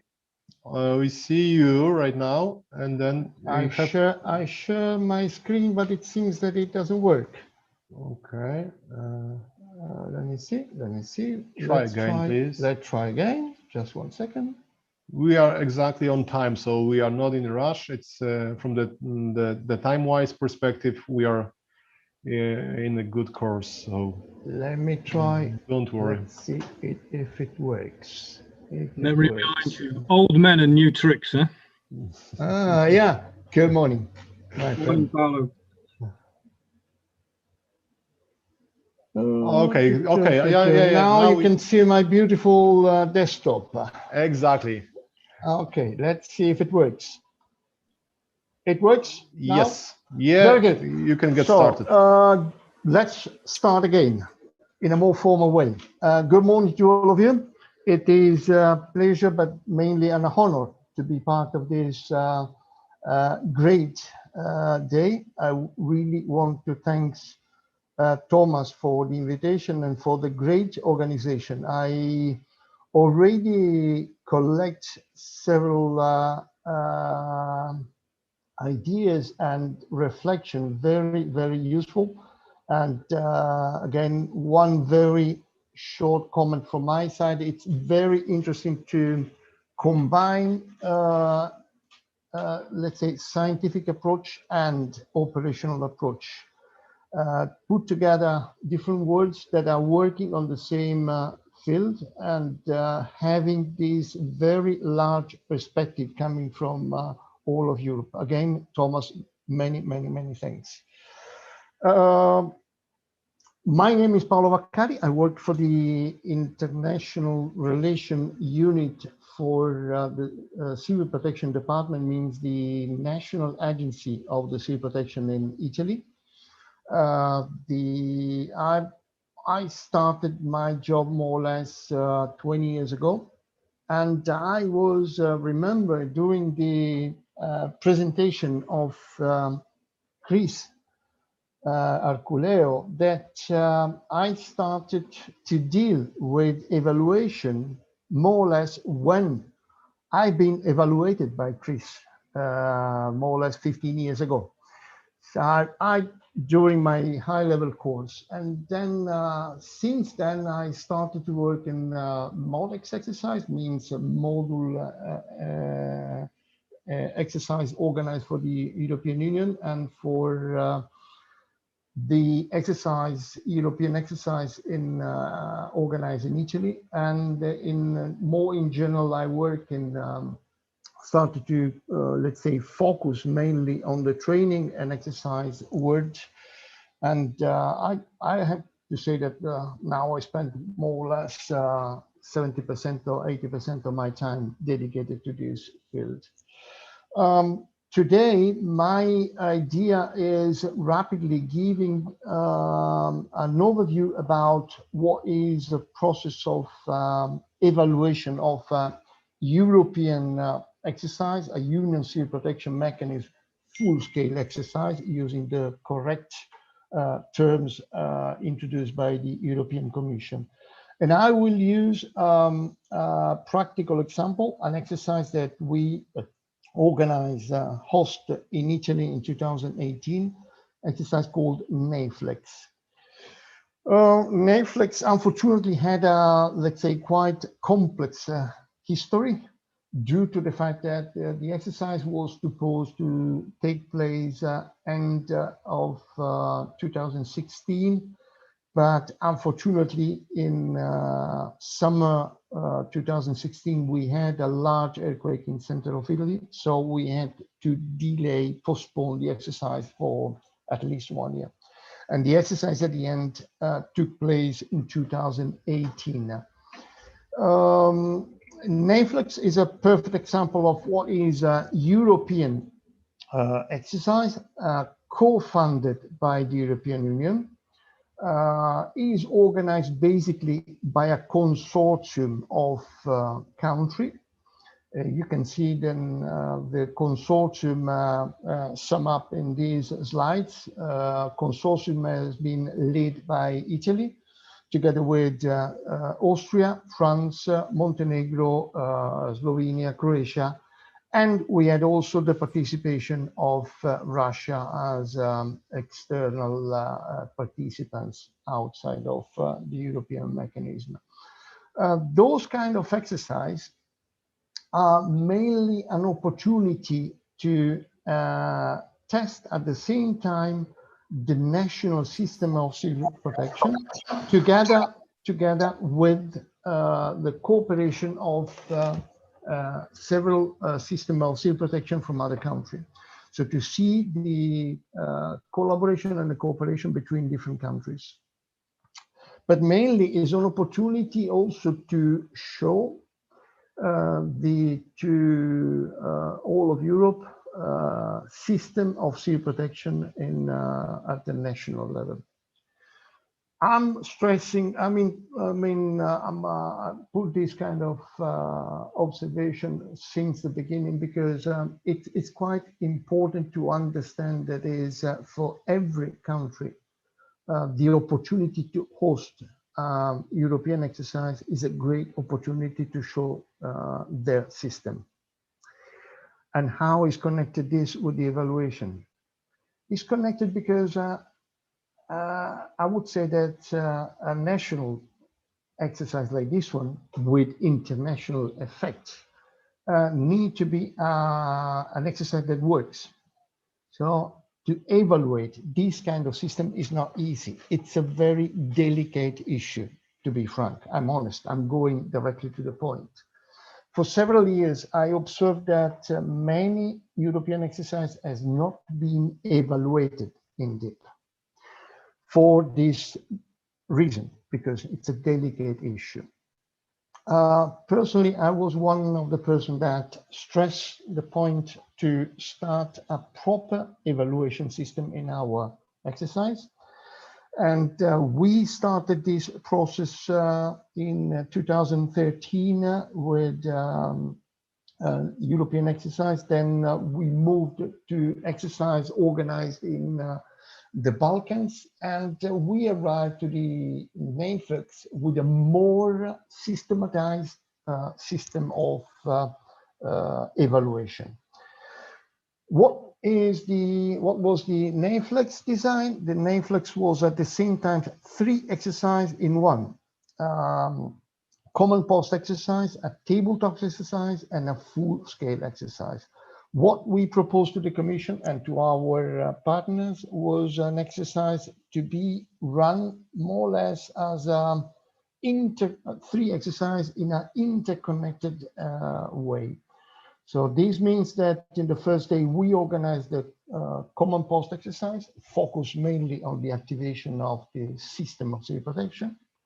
On the second day, we tested a tabletop exercise involving part of the modules, of the participants, of the teams that attended to the exercise. And on day 3, 4, and 5, we organized the full-scale exercise.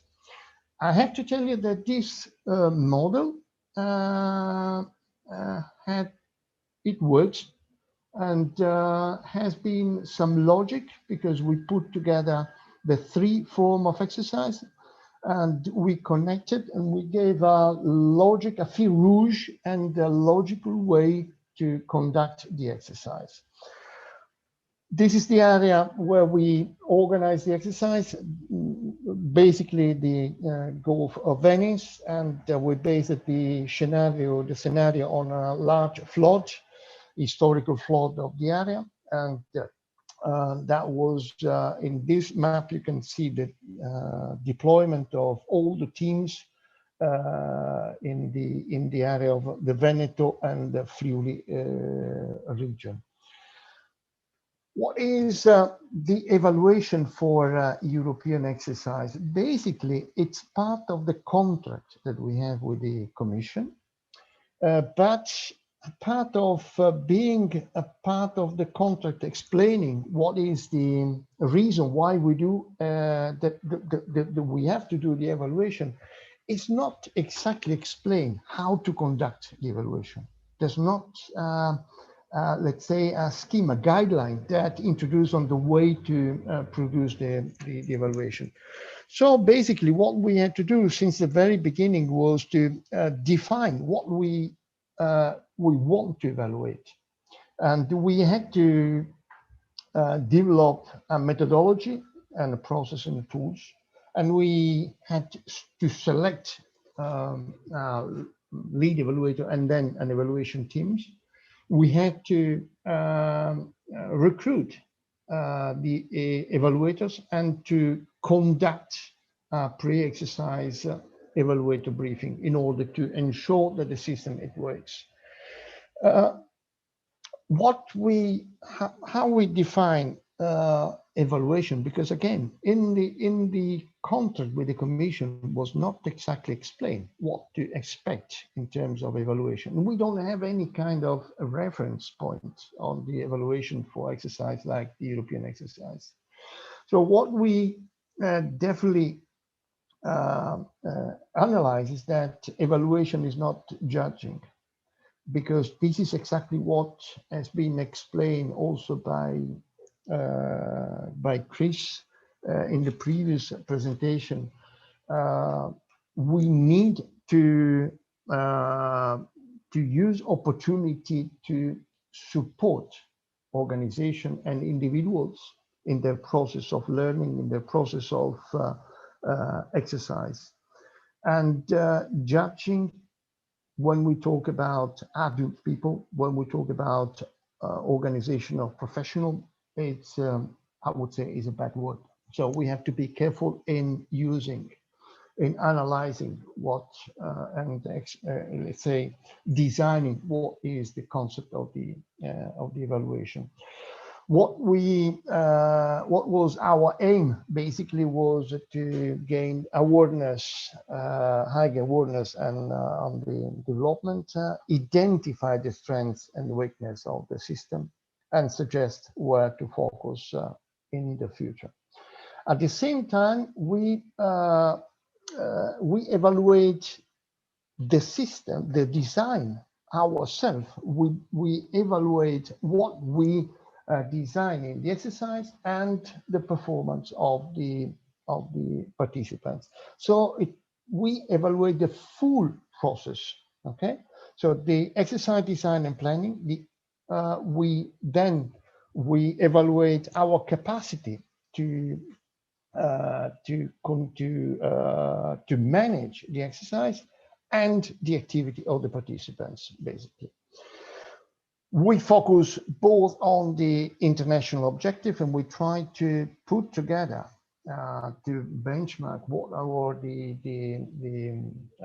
definition of the mechanism and the model definition. What was the aim of the exercise that we put in our proposal to the European Commission, together with the international objective that came also from the participants. We did the same also for the national objective. So we put the same on one side, what are the point of reference in terms of analysis of the management of conduction of emergency after a flood event, a large flood event, and the way to test the national and local procedure. So let's say a quite complex and full system of evaluation. For the exercise, we produce a certain number of checklists basically that are connected to all the phases of the exercise. The first checklist was the exercise planning. The second on the preparation and conduction of the exercise. The third, the fourth, and the fifth on the mechanism, on the mobilization, deployment, and operational phase.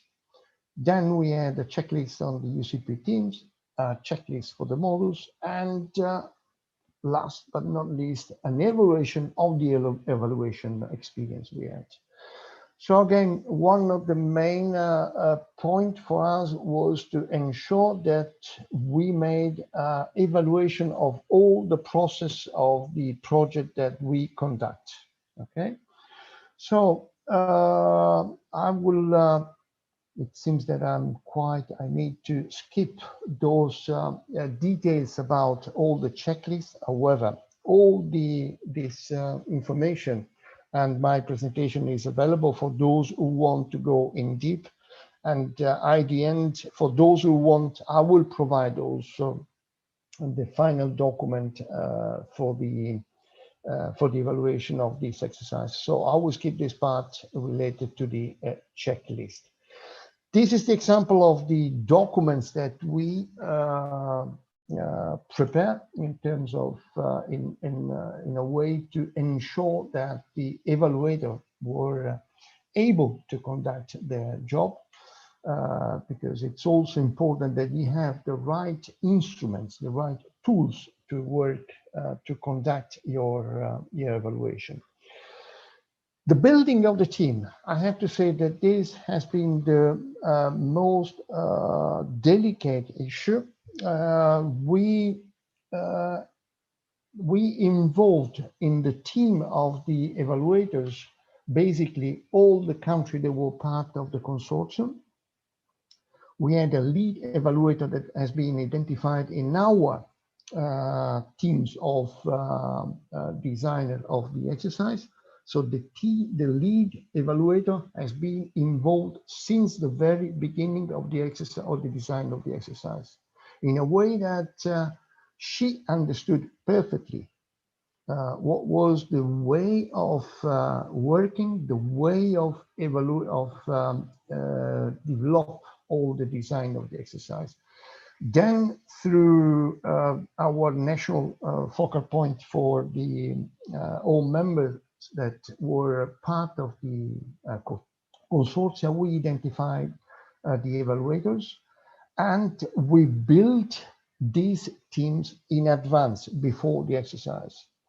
And I have to say that this has been one of the key points of the success of the evaluation. What we did, we organized an evaluation meeting 1 month before the exercise. This in order to have opportunity for them to meet together, to build a team, to digest the concept of the exercise, and to avoid that they will jump in the exercise and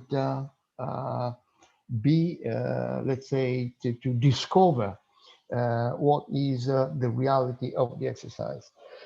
During the exercise, then the team of evaluation work based on observation, based on interview, working in sub-teams. This also, again, is another, the third time that I'm citing Chris Herculeo. We know that all the evaluators, all of us, we are human. We have different background. We have different approach. We have different moment of understanding situation. We have different perception of the situation.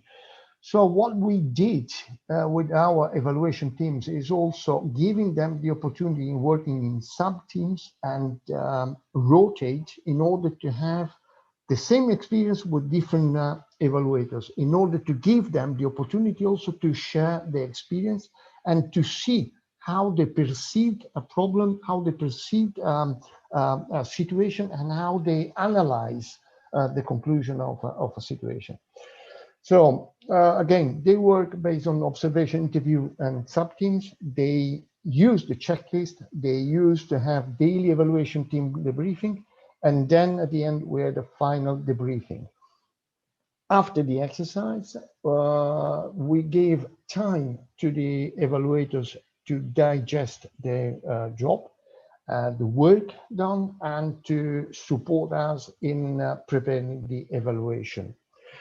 Again, one of the main points of success of this process of evaluation, I think, is what we did in organizing this workshop, the evaluation meeting 1 month before the exercise, where we built the team, where we set the common goals, where we shared the methodology and finalize all together what was the perfect tools that could be used during the exercise, and start to thinking about how we could use a system of sub-teams in order to ensure that the common view can be shared at the best. This is the final document of the evaluation that we provide, and is available again, as I said. And just my last comment is what we learned from this exercise. The first point is that we need to set up a list of clear and specific exercise aim objective. That has to be clear since the beginning. We need to build the evaluation team before implementing the evaluation, because we have also to adapt the evaluation system based on the team that we have, on the capacity that we have, on the potentiality that we have. We had to create the proper environment for the evaluation. And this has been said several times. And we experienced that ad hoc interview and daily discussion is definitely an added value in order to share their capacity of analyzing the situation, and in order to finalize a conclusion. That's all from my side. It seems that I have only 2 minutes of delay. Thanks a lot again, and I'm able, for those who want to provide more information about this experience of evaluation. Thanks, Thomas, again. Thank you very much, Paolo. And this is a very impressive presentation. And actually, I want to just highlight 2 points. You touched upon many of them, which are, in my mind, very important for the proper establishment of the evaluation process. The first one is, and I think the most important, is that the evaluation is actually the process. This is not something which we wake up with at the end of the exercise. Actually, it is, I can use this word, I think, trans-exercise activity, what means it's starting at the very beginning of the preparation phase and is continued throughout the whole exercise and even afterwards.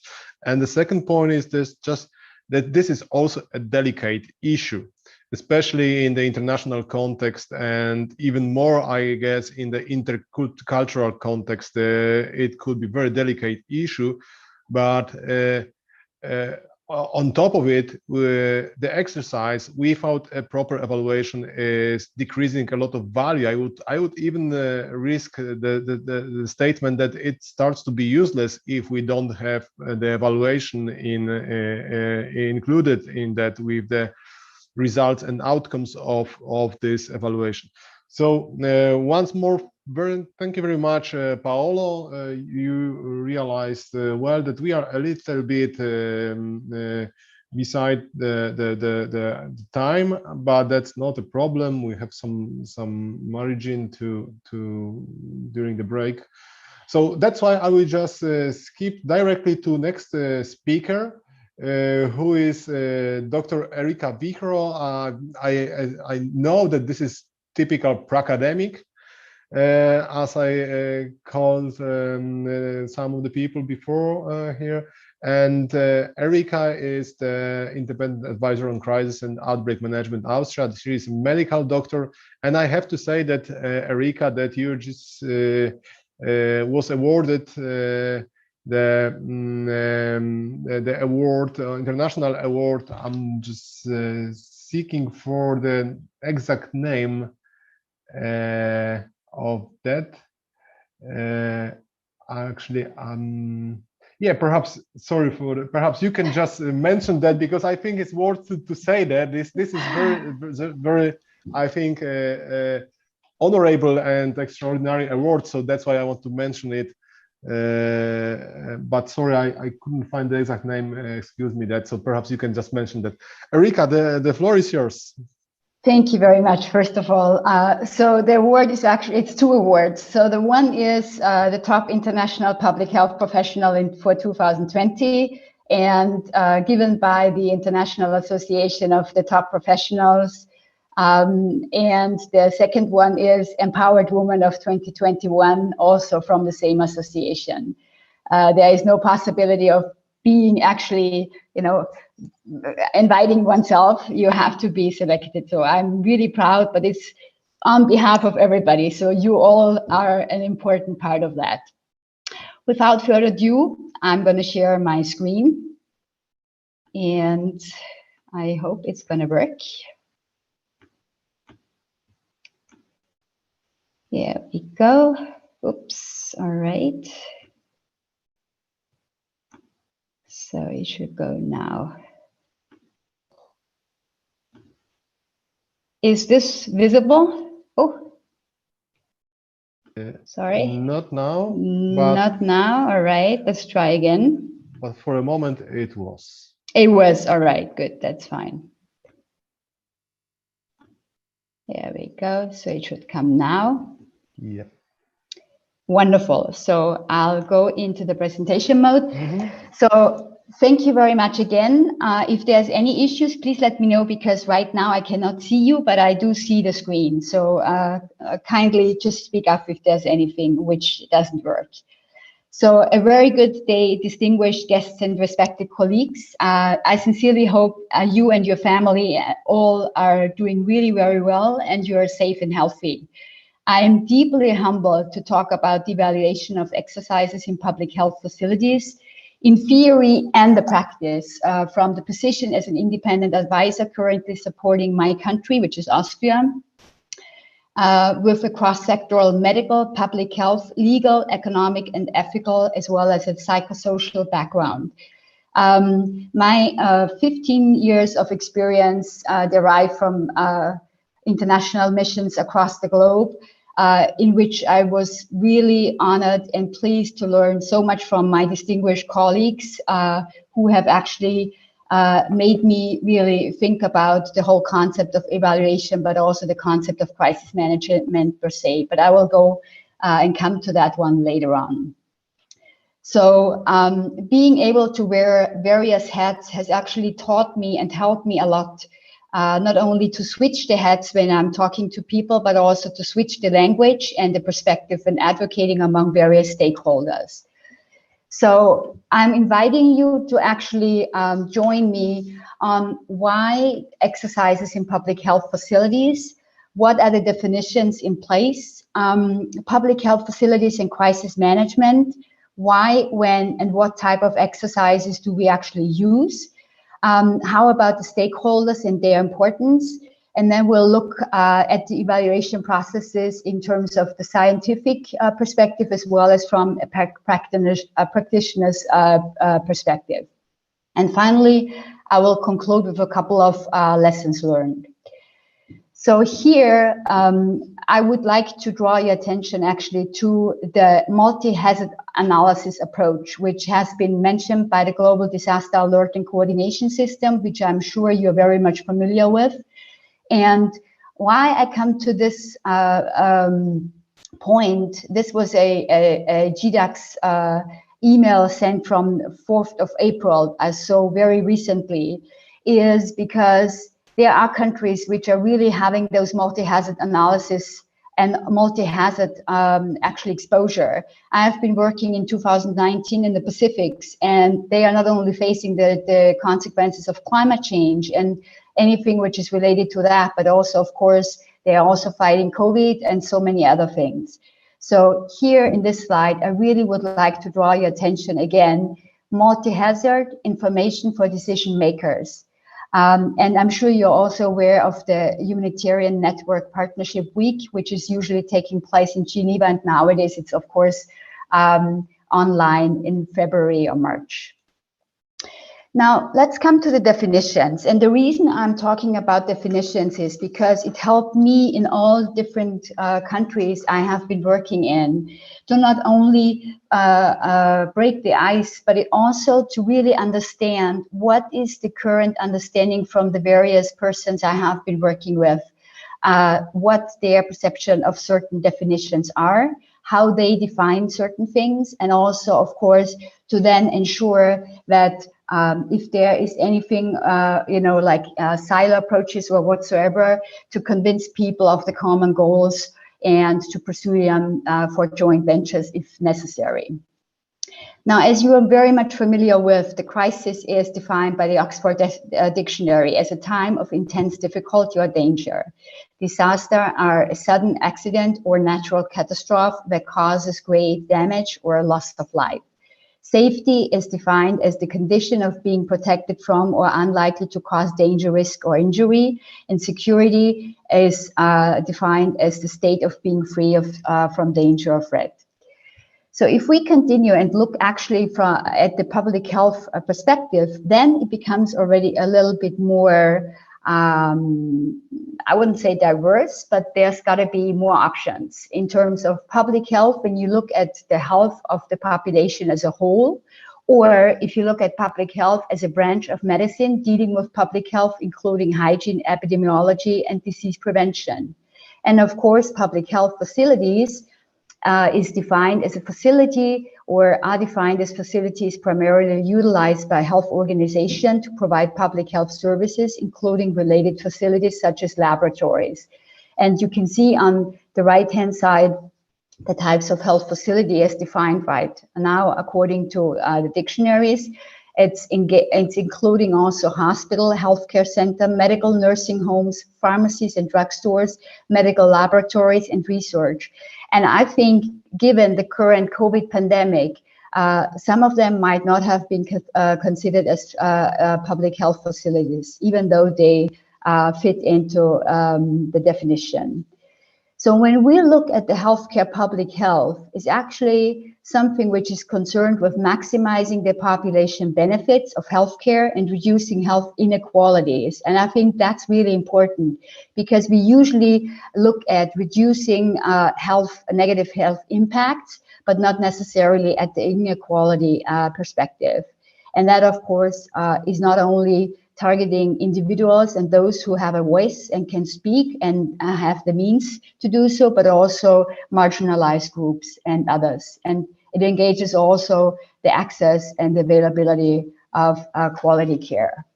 So I'm sure this is something which is quite familiar to everybody, the current COVID crisis from the public health facility and the crisis management perspective, whereas the left upper corner picture where you see infusion, hemofiltration, and all the kind of stuff which is also estimated with the costs, would be most likely the perspective from a hospital management point of view. On the left lower level, this is what I'm seeing and hearing from my colleagues who are really at the edge of what their personal health and physical and mental capacity is in terms of providing services and following their duties.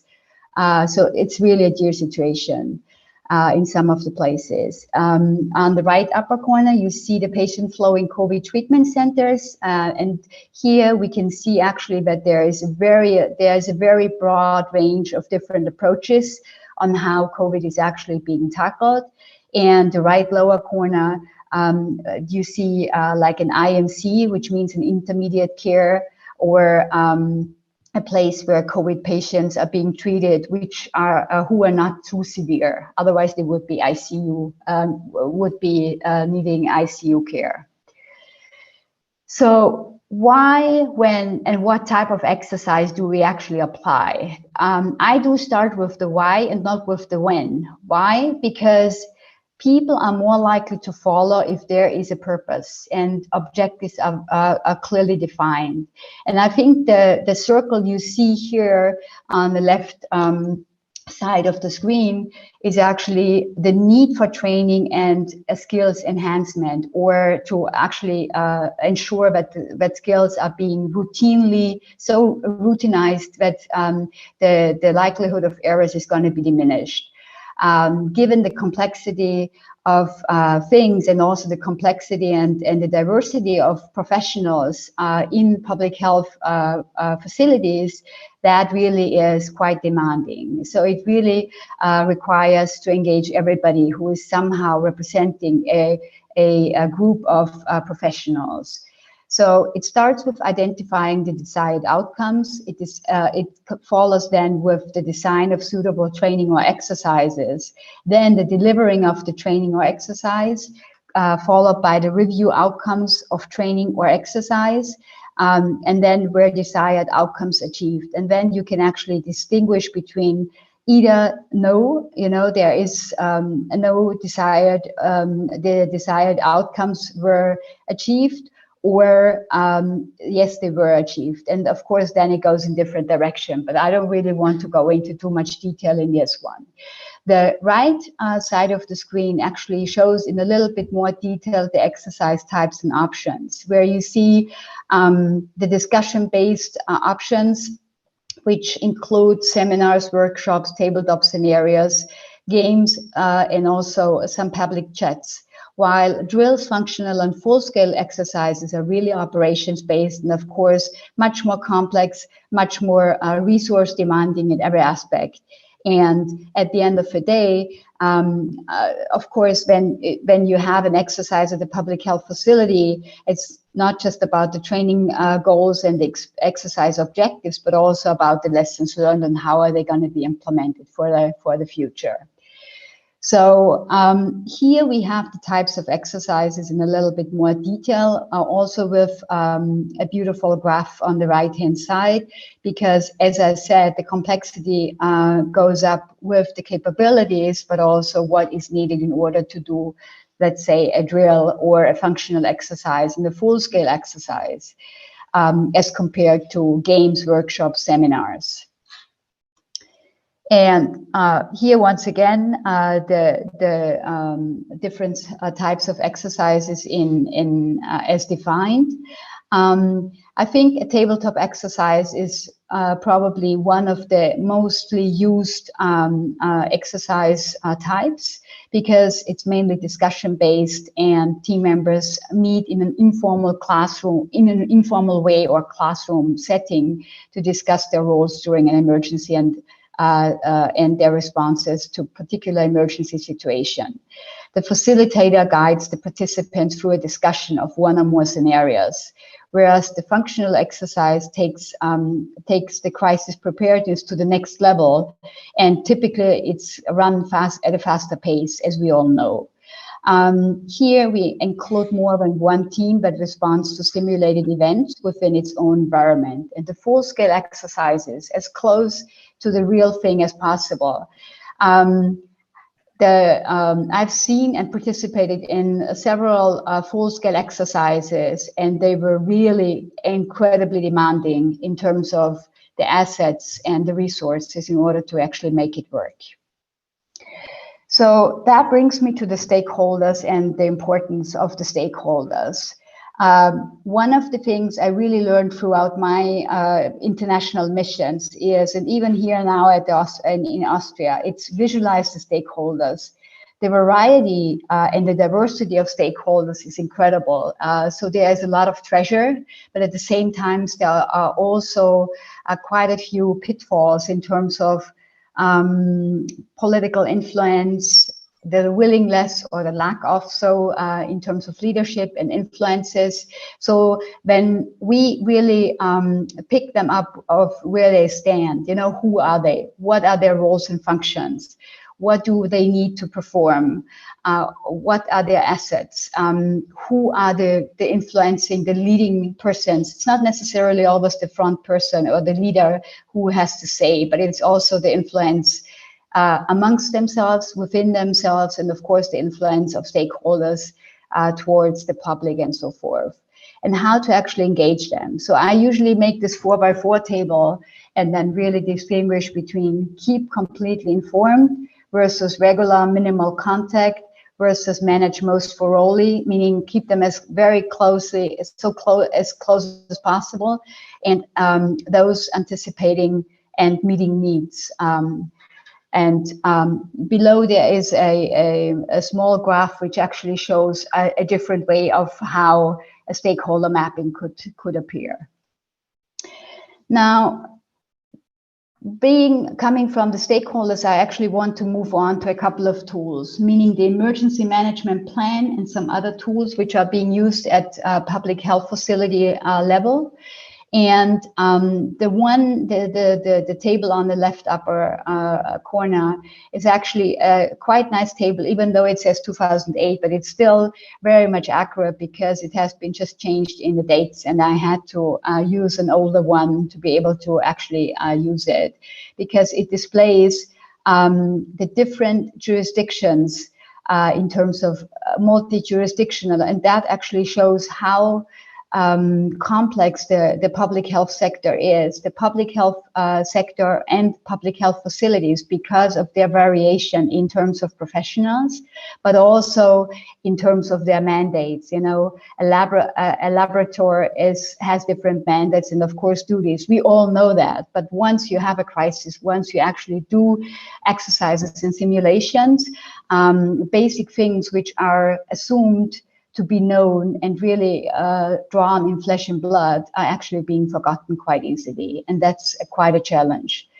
On the right hand, you see the crisis management as we usually display it, the domino effect. So the weakest link, as we usually say, is actually determining the success or failure of a chain.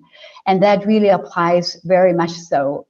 So there's the three most common elements that define a crisis. It's the threat to the organization or a country or some setting, the element of surprise, of course, and the short decision time. And I think the short decision time sometimes is not necessarily the issue, but it is knowing that there's going to be at some point a crisis and not being properly prepared, but assuming that one is prepared.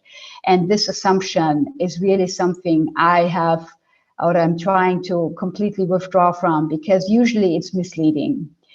And that leads me to the assumed causal chain, which of course is an assumption, but might be completely wrong. That's why it's so important to actually really talk to the key stakeholders, to engage them actively from the very start, to make any exercise not only a success, but also a learning curve for everybody.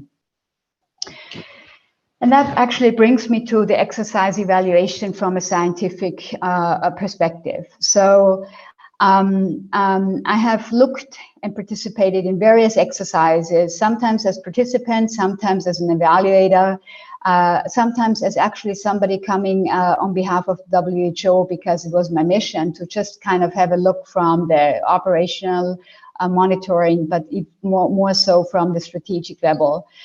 To see how things are going in the event of outbreak management. And I've seen various exercises, even more so on articles and literature being available.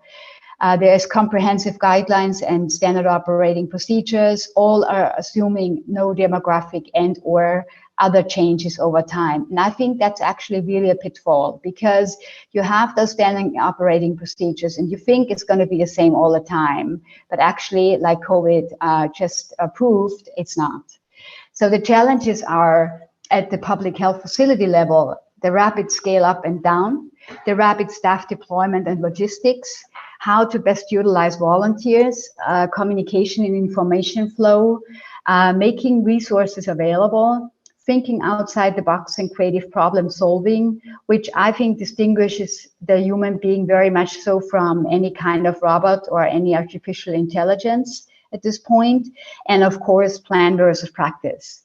So From the literature I have reviewed, and that's quite extensive, I picked one which I really like. It's already a little bit older, but still very much applicable. Why? Because the Harvard School of Public Health Center for Public Health Preparedness Exercise Program aims to for two things. Number one, educating the public health workforce on key public health issues, which is more than ever so accurate. Two, identifying specific systems level challenges in the public health response to large scale events. They have, between 2005 and 2009, evaluated 38 public health emergency preparedness exercises, including targeting 218 cities and towns and reaching more than 5,900 participants. And these exercises included 27 tabletop exercises, 6 functional exercises, 3 full-scale exercises, and 2 drills. And it resulted in clarified public health workers' roles and responsibilities. It facilitated, those facilitated knowledge transfer among these individuals and organizations. And it helped identifying specific public health system level challenges. So it is visible in the Public Health Reports 2010. Yes, we are now in 2021. However, what issues they describe are more so applicable even now, and that's why I have picked this as a scientific review as an example. That some of the things are almost ageless, and some of the things really we have to quickly adopt. From the practitioner's perspective, I have picked 2 examples. One which actually concerns my own country, and it's quite recently. So there was a hospital which got closed in Eisenerz, and some of you might have heard already about this term. It's a small town in Upper Styria in Austria. The hospital got closed in 2019. It became a fully equipped simulation hospital public health facility for medical professionals and medical students in October 2019. And it's also a UN OCHA training center for disaster management. It more so served as a quarantine setting for 4 SARS-CoV-2 positive patients from nursing homes all across the area. And it is still capable of actually, being again a quarantine or even a hospital for SARS patients. So the second is an exercise evaluation I have actively participated after the 9/11 attack in Boston, and I was actually doing my Master's of Public Health at Boston University School of Public Health. And it was about a CBRN attack, a potential CBRN attack, where we had a large-scale exercise involving the entire state of Massachusetts in the USA. The exercise planning task force was one of the major points available in resource assessment in form of matrices. Never underestimate the human factor in simulated modeling. That's something I really learned there very well, and it's accompanying me throughout my career. Communication. I only can emphasize so much on that because I do believe, particularly in stress, and that's really my head as a psychosocial expert in the UCP pool. We do hear things differently, as they have been said. So just briefly touching on the available resource assessment matrix, there's various ways you can actually approach them. The lessons learned, and I will conclude in a minute, our exercises and continuous training are crucial. Stakeholder engagement earliest possible. Make training and continuous reflection growth a habit. It will pay back in the long run. That's so very true. Plans without execution and accordingly adopted are really worthless. Regardless of exercise or real-time crisis, communication is key. Also, every exercise and training requires a constructive debrief, evaluation of all involved, and updated processes, SOPs, and plans. So together we walk the talk. And actually what I want to really put in this forum here is just looking at the current disaster management Just looking at the current disaster management phases, you know, the current concept, the training and exercises would actually fall into preparedness phase. But what do you do in case of a prolonged or chronic crisis where such as the COVID-19 pandemic, where there are no breaks, there is no time actually to really reflect, or very limited time to really step back and reflect on make a course adaptation. So I do believe, and I sincerely think it's time now to reconsider, are we still using the right concept for a crisis like a pandemic? And taking away my crisis management checklist, and of course all the beloved definitions, I say thank you very much. And with that, I'll give back to Thomas. Thank you very much. Thank you, Erika. Thanks a lot for just drawing our attention to the public health sector, since sometimes talking about civil protection, we simply forget about this crucial element of the whole construction. Actually, we all know that hospitals are such assets which are used in each crisis or disaster, whatever shape or whatever type it is. So these are very important assets. And thank you for just focusing on this area, because exercises sounds to be a bit different as it comes to organization and evaluation than the typical exercises with the participation of fire or policemen and so on. Thank you very much once more, Erika. We are running a little bit out of time, but that was actually, I expect, I have to admit, that a bit. So that's why I'm just quite rapidly getting to Peter Glerum, and now we will concentrate more on two examples, on the example of the Netherlands and Sweden. After Peter comes another Peter Holmström, but now it's time for Peter Glerum, and I kindly request for keeping the time limits, just to because of the fact that we are a bit beyond the schedule. Peter. Hello, with Peter Glerum from the Netherlands. Can you see me? Can you hear me? And can you see my screen? We can see you. We can hear you, and in a second, and we can see your screen as well. Okay, that's great. Yeah, I'm a short introduction. I'm Peter Glerum. I'm from the Netherlands. Since a few years, I work for the Resilience Advisor Network, an international consultancy of practitioners in fire, rescue, disaster management, crisis management throughout Europe. And yeah, many of us are involved already in the European Civil Protection Mechanism and are also still working in it. And besides this, they are part of the network. Myself, I started as a fire officer in the Netherlands, worked a long time in disaster management there. And nowadays, since the year of 8, I work as an independent consultant on disaster management, involved in European projects, and of course, also very much in the civil protection system, as I've been myself as a team leader, also several times deployed within the mechanism. And I want to talk a bit about exercise evaluation in the Netherlands. And it's very nice to see that I can indeed, Thomas, keep it short, because my presentation very much is in line with what's already said by, first of all, Ralph Beerens, because what I'm now going to tell could also have been told by Ralph for a big extent, because he was involved in several of the elements of it and also in developing the system for it.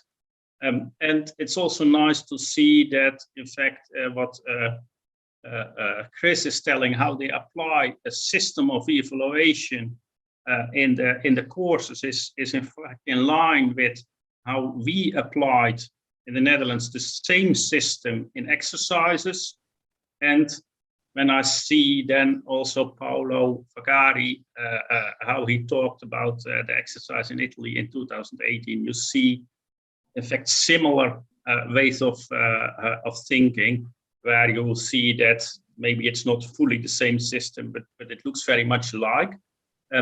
And what I liked very much about the presentation of Paolo, and then I already come a bit on where my focus is on, is that what Paolo says is how they evaluate now an exercise. And that does remind me on the exercise in 2005 in Italy, the exercise Eurosot, which I was present as observer then a days, where this kind of systems were not yet developed. So also there you see a lot of progress, but I will come back on that, on the difference between observing and evaluating, because I think that's for me the essence, that we progressed within the mechanism, but also in different countries, we progressed a lot since those early days. When you look then back at the Netherlands, we also started around that period of time, around 2006. There was, we were already before that time with all kinds of initiatives trying to professionalize exercising in the Netherlands. And part of professionalizing exercises is that you have to evaluate your exercises. You can train a lot, you can train and exercise a lot, but when you want to do it professionally, you have to find a system of evaluation, because if you don't professionally evaluate them, then you are not making optimal use of the time and the effort of exercising. And you need to do that because exercising is damned expensive. Those kind of large-scale exercises, which you simply need to have from time to time, they cost hundreds of thousands and sometimes above €1 million. So if you invest that amount of money into an exercise, then you also want to have result. Where we focused on in the Netherlands is besides on the systems and besides on the methodology, about which already Ralph talked a lot about, and Ralph talked more about it from a scientific point of view, but his ideas are also translated in methods which are used in the Netherlands. I want to talk a bit more about the evaluators themselves, because I think from my point of view, that's the success still of professional evaluation in the Netherlands. You need to have good trained evaluators. Chris already said also a little bit about it. But then this is why do you need to have good evaluators? We had in the past in exercises observers, a random, mostly senior people were invited to go and have a look at an exercise and say something about the exercise, give some feedback to the organization, give some feedback to the people participating in the exercise. It could be useful, but you were very much depending on who's the observer, what's the background of the observer, and also those observers were not guided in the objectives of the exercise. Why do we exercise? Why are we choosing this topic for an exercise? And what are the goals of the exercise? And where should be the focus on? So that only delivered some generic observation. Coming back on 2005, I did it myself in that Eurosot exercise. It was a very nice experience, but it doesn't feel optimal making use of the knowledge people have.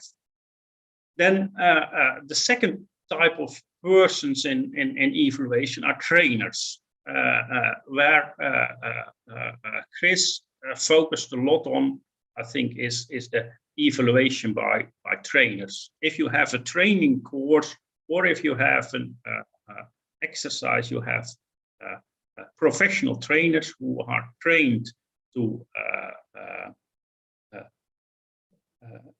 develop people, who are trained to guide people, who are trained to help people. And of course, they are also used to give feedback. And they are used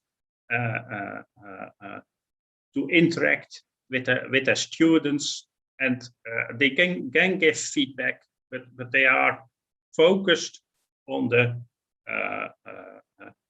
also besides on the evaluation, they are focused on conducting the training themselves. So of course, with putting an evaluation method to them, you already professionalize your evaluation and trainings, especially in less complex situation and in individual performance monitoring. They are very useful and they can give useful feedback.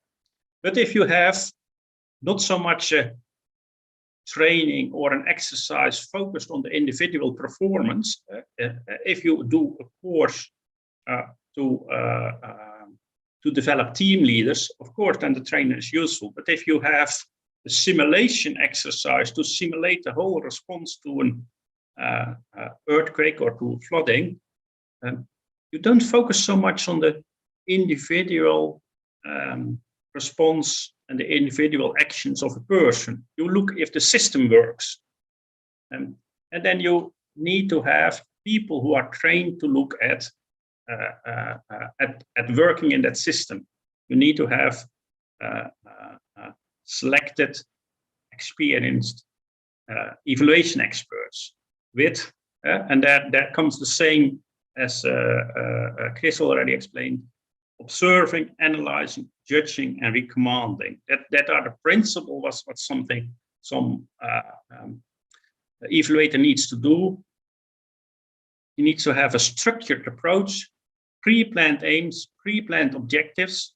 In fact, the system, which you also saw that Pauli explained about the exercise, structured approach, and in that structured approach, the evaluator has a task to observe is the aim of the objective which is identified, if that is reached. And that leads indeed to formal written feedback after an exercise.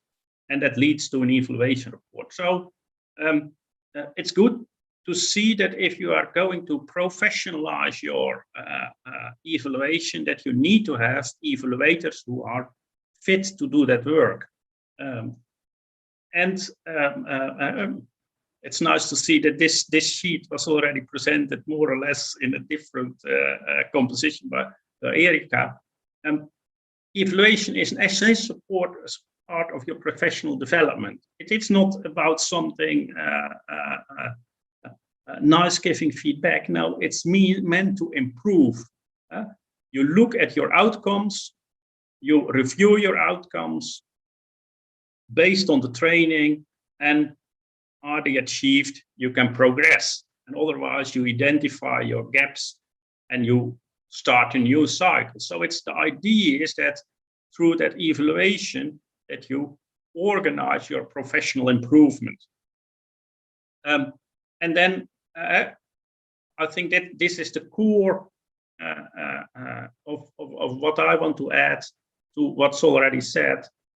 If you want to do that, you need to have good evaluators. We developed in the Netherlands what is called the masterclass evaluators. We train evaluators. Why do we train evaluators? And we also make a pool of evaluators. And why do we do that? Because a practitioner is not on itself a good evaluator. Because, as said, they have their own prejudgments, they have their own ideas. So making somebody a good evaluator is also making somebody able to independently looking at what he sees without a prejudgment and able to observe that in a non-biased way, value-free, and write down that observing in a good way. And after observing, translate that into a report. So, and that translating in a report is clearly with the steps. You first observe, you write down what you see, then you afterwards, not during that moment, you analyze what you've seen. And when you analyze it, you look back at what was the objective I was looking at? You not randomly observe, you observe, this is the aim of the exercise, this is the goal I have to look at, and you have to analyze according to that aim, and not in a generic way. So it's in fact a separate profession we identified, and you need to have people who are trained to do this in a good way, and also to have a good evaluation to do it in a comparable way. If you set 3 professionals as observers before a group, they find each something totally different, because they are not learned to focused observing and focused evaluation. So that's an important element, that they are trained. And what are then the competences of an observer, which you should focus on, to my opinion? Objective manner, apply the correct methods. You need to be aim-oriented, goal-oriented, and based on that, see if a group used the correct methods. Be able to adequately diagnose, so that implies still that an observer needs to be more or less an expert in the field he observes. And that doesn't mean that, for example, with a search and rescue exercise, that it needs to be a search and rescue technician, but it needs to be an expert in the field he observes. If the goal of the exercise is not specifically on the search and rescue techniques, but for example on the information management, then somebody with very good information management knowledge, with a little amount of search and rescue knowledge, can still be a very good evaluator, because the focus will be to observe the information management. And if you are not biased by a lot of search and rescue knowledge, maybe you do it even better. And then, yeah, it was also already mentioned about the international context, but it's also on the national level. When you're observing exercises and when you're evaluating exercises, you are not talking with unexperienced people. You are talking with professionals, and mainly, if it are larger exercises, also with a lot of high-level experts. So giving feedback is not easy. Giving feedback really needs to be based on a good diagnosis, based on a good analysis, and also in some way in a kind of diplomatic way. And then as a last element, besides being besides being able to judge and to give feedback, you also need to be able to write it clear down in the evaluation report. And of course, with a bit of training, with good formats of reports, and then I have to give some credits to Rolf Behrens, who has been, as a lead evaluator, done several times these things, and you can then also facilitate experts in the evaluation report writing by giving them good format. But with those competences, it is possible to be a good evaluator. And last but not least, and I more or less said that you need to be professional, and of course you need to be independent. And that's also one of the very difficult things often, because it is expensive to recruit an evaluator from outside. So mostly it's somebody from your own organization or from your own group of organizations, also somewhere involved in the project. That can give a bit of bias already in the independency. But it's important that you also, as organizer of exercises, give that individual independent position to an evaluator in your structure.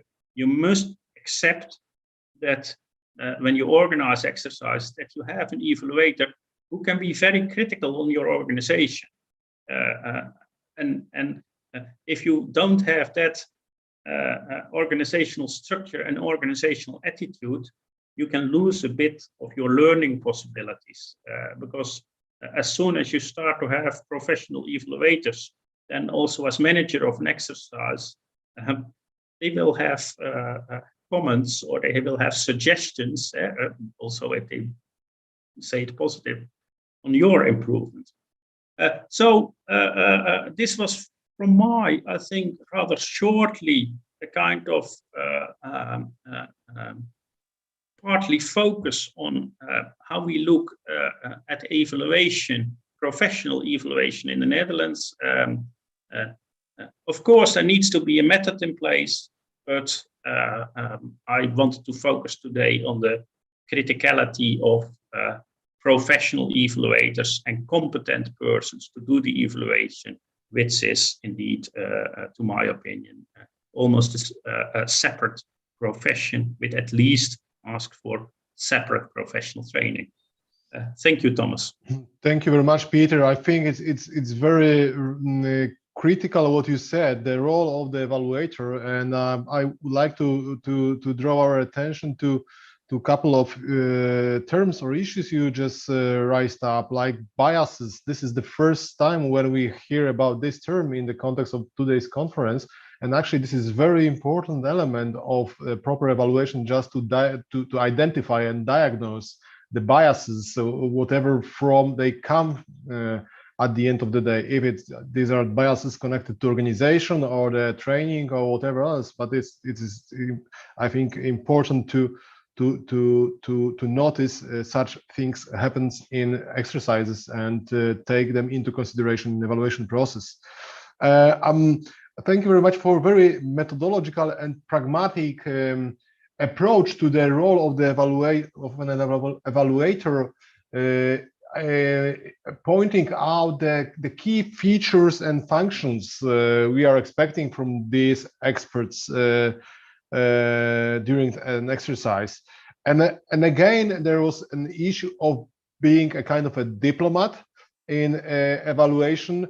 And I would like to underline that being a diplomat does not mean that you are not critical, and this is only about or that you want to hide something, because of course no, this is only I just connected a bit with that what Chris said. This is something to be positive, to forward all the message you generated in frames of the method you use for the evaluation, but in a way which will be acceptable and communicative to the stakeholders, and this is about that, to be a diplomat, but at the same time to be critical to that what you see and hear and observe in general. Thank you very much, Peter. And now I will just switch to the Peter Holmström, who is representing the Swedish Contingencies and Agency, MSB, and let's have a look how the topic is perceived from the Scandinavian countries, from Sweden exactly. Peter, over to you. Thank you so much, and thank you for the invitation. And I will start sharing right away here. And if I get a thumbs up from you, Thomas, when you see my screen, then I know it works. Yes, I can see you, I can hear you, and I can see your screen. Perfect. To start with, thank you also for all my colleagues here that I've been listening to. It's quite interesting to see how similar or almost exactly we discuss here. And hopefully I can put another view on the same topics that we probably mentioned before here. Very short about me, Peter Holmström, I work in the Swedish Civil Contingency Agency in the college down in the south of Sweden. I've been there now for 20 years doing training and exercises, national and international, for the EU and the UN and even NATO. But before that, my background is from the fire service and the Swedish Armed Forces. So that's very short about me. However, I would like to start with actually what do we mean and why do we exercise from a Swedish perspective? And I think it's more or less similar to all other countries also. When we talk about exercising, we are talking about some form of practical implementation of knowledge. It's always connected to some form of training before. That's why we do the exercise. Then if it's a tabletop or if it's a smaller practical exercise or a full scale, it's always about practical implementation of the knowledge. We also see them as a link to today's reality. I think it's even more important now when we have the COVID-19 that it needs to mirror the reality that they will encounter when they come out in the reality from the exercise. We see it also to focus on exercising together with others. We can see this as within a team or within multi-agency approach. But an exercise for us in Sweden, it's about exercising together with others. That's what we call an exercise. I know we have different meanings behind certain words when we translate them into our own language. So it's just to clarify that. And in the end, it's about linking to learning objectives and outcomes that also been mentioned before here. So if I would summarize it very briefly, I would say it's about exercising together to demonstrate or improve capabilities. And that's what we normally talk about in exercise. It could be a learning exercise or a testing exercise. But even if it's a testing exercise, it goes back to the training system anyway. So any way we look at it, it's part of the training program or cycle or whatever we like to call it. And that's why in Sweden we like to call it actually training exercises instead of just exercises. We try to really highlight it's part of a training system one way or another. Even, as I mentioned, it's a testing exercise. We try to link them always to something that is already out there, like the international standard, when it comes to quality assurance, quality management, or for learning providers, since we're a college from a governmental organization. It's built on a goal or outcome-based way of looking at things. We look at results when we evaluate. And that's something we have realized is quite efficient, both from a participant point of view, but also when we look at the organization delivering the exercise. And I will come back to that a little bit later here.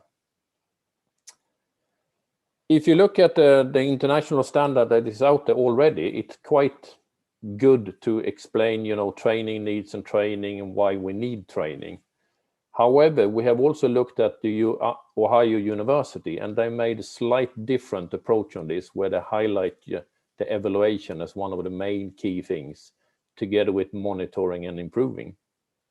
And that's something we also brought back into the Swedish system, that the evaluation of the outcomes is the key thing, as mentioned many times before here. And we brought that into our system as well. I think also it's important to mention that I think both Chris, Paolo, Peter mentioned also here that we saw in the old days, if I may say the old days, we have a tendency to evaluate or give feedback to participants, of course. And when I say evaluate, it could also be coach trainers that give feedback. It depends on who the participants is. If this would be internal in MSB, together with some form of exam, I would call them evaluators. If this will be within the EU Civil Protection Mechanism, I will call them coach trainers that will give feedback. But just to make things easier, I will still call them evaluators here. We have also seen that we can evaluate the organizers. That also was mentioned here before. But we see, of course, that we would like to do both all the time. We can't do one without the other. And they are interlinked, especially when we talk about outcome-based evaluation. Because we can see participants failing, or there is room for improvement, but actually maybe it was because of the organizers. We didn't give them time enough, it was not clear enough, and so on. So we really need to look at the both angles at the same time to get quality in behind this. I will show this graph. It's kind of like a project management or a process arrows, where you start with the input, your activities, you have outputs, exercise, outcome, and of course the impact in the end. And I think it's quite important also to realize that sometimes we forget the impact. What is the impact we want with the exercise? We have clear exercise goal and outcomes, but what is the impact in the end? Is that to validate, improve, or do anything connected to the training before? Or is it to speed up the response system, be more efficient in the response? Or is it even a political impact in the end? So the impact part is sometimes forgotten. We focus only on the exercise goal, but we exercise to make an impact somewhere. And that's important to keep in mind. We see this, as I mentioned, as two different legs, if I may call it that. We have the evaluating personnel or the evaluation within the organization that delivered exercise. And as mentioned before, they are from the start. When we start to design and discuss the exercise, the evaluators are in already from the beginning, and they are doing feedback or small reports along the way, all the way to the outcome. That's important for them. I also saw that you, Thomas, will talk about KPI, key performance indicator, this afternoon. And that's also something that we're looking into to put in within this evaluation period, to have some form of key performance indicators alongside with activities from number 2 up to the outcome number 5. If they see there is a room for improvement when it comes to the outcome of the exercise, of course that will feed back to the next planning phase if there is many exercises coming up. There will also be, of course, if there is room for improvement from the participant's point of view, there will be an action taken. And I will argue here to say that the people that are evaluating the organization that delivers the exercise are most likely not the same kind of people that are evaluating the participant participating in the exercise. It's different competence that you need, probably, as Peter Glerum said, behind those persons that are evaluating the two legs. And the ones that are coming in and give feedback or evaluate the participants are coming in when we have the exercise. The other evaluators are already from the beginning when we start to plan the exercise. And of course, if there is any form of room for improvement from an organizational point of view, or there is good practice, we need to put it in some form of report to give back to the organization that also mentioned. We also knew the same when it comes to participants or other organizations. Room for improvement or good practice, depending again what type of participants we have here. We use the word evaluation or we use the word feedback, as also Chris mentioned within the EU world. It's a little bit more complicated to have an evaluation in the traditional meaning. But also, as mentioned, the format of this report or the format that we do the feedback needs to be adjusted so it fits the receiver. Sometimes we need to have a formal report for various reasons, but the feedback to the people involved in the organization needs to be delivered in a different way. As we say in Sweden, sometimes you need to talk to a farmer in a farmer's way. You need to adjust the final report or the feedback depending who is receiving in the other end. And that goes into the human behavior. We need to have evaluators that can build up a trust towards participants or the organization itself, especially if you have external evaluators and not internal evaluation. That's quite important. Challenges. Yes, there is some challenges to have an outcome-based evaluation, of course. And I think also Peter Glerum mentioned it a little bit, depending on what you're evaluating. We have an approach in Sweden, we call it the TPAC, that today, coach, trainers, evaluators, all people involved need to actually be able to cope with 3 different areas. And we can clearly see it now during the COVID-19 when more and more exercises are remotely. You need to have some form of technical knowledge. as an evaluator. That could be the platform you're using, tablets, whatever it is. You need to have that competence. You probably also need to have the content knowledge. I need to understand what I'm evaluating to a certain extent. I don't need to maybe have the big picture, but as Peter said, I maybe need to have information management if that is the key. But I also need to have the pedagogical background. I need to understand learning objectives. I need to understand the taxonomy used, what level the participant should reach to be successful in the injector or the things that we're playing.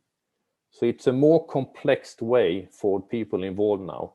And the circles will probably be different size depending on what type of exercise we're having. If you have a remote tabletop exercise, most likely the technological part would be slightly bigger than maybe some other rings. Documentation is the same. We need to have very clear documentation all the way from the design phase when we talk about scenario and all the way down to injects. Because when we evaluate things from an outcome point of view, if we only take numbers, volumes, times, numbers, we can quite easily evaluate it. But to evaluate somebody's ability to analyze, we need to build the exercise in a certain way where many small injects will create an event, so they actually can put down some form of report, analyze, and output that we can then measure the outcome in. So the documentation needs to be built so it really can be evaluated in the end, so they can reach the things that we're looking for. The same with XCON, the exercise control that plays in. They need to understand this layout. Why are we playing in certain things at a certain time, and how important it is to get to the outcome.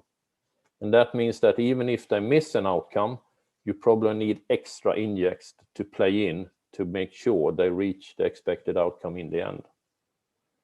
And if there is an exercise where we use role players, people that physically play in things, they also need to understand the system.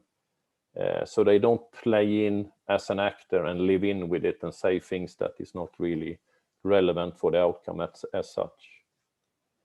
The good thing is, on the other hand, it's kind of like a standardized approach. Outcome-based or goal-based evaluations have been out for many, many years. And you can use it both towards participants and the organization at the same time. And we actually say that you need to do it at the same time, especially if it's an outcome.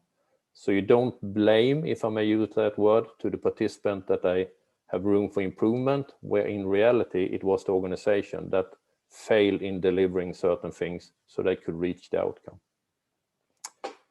You can analyze the output.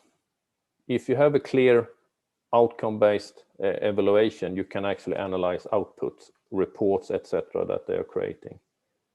You can use it, as Chris also mentioned, on operational, tactical, or strategic level, gold, silver, bronze, separate or at the same time.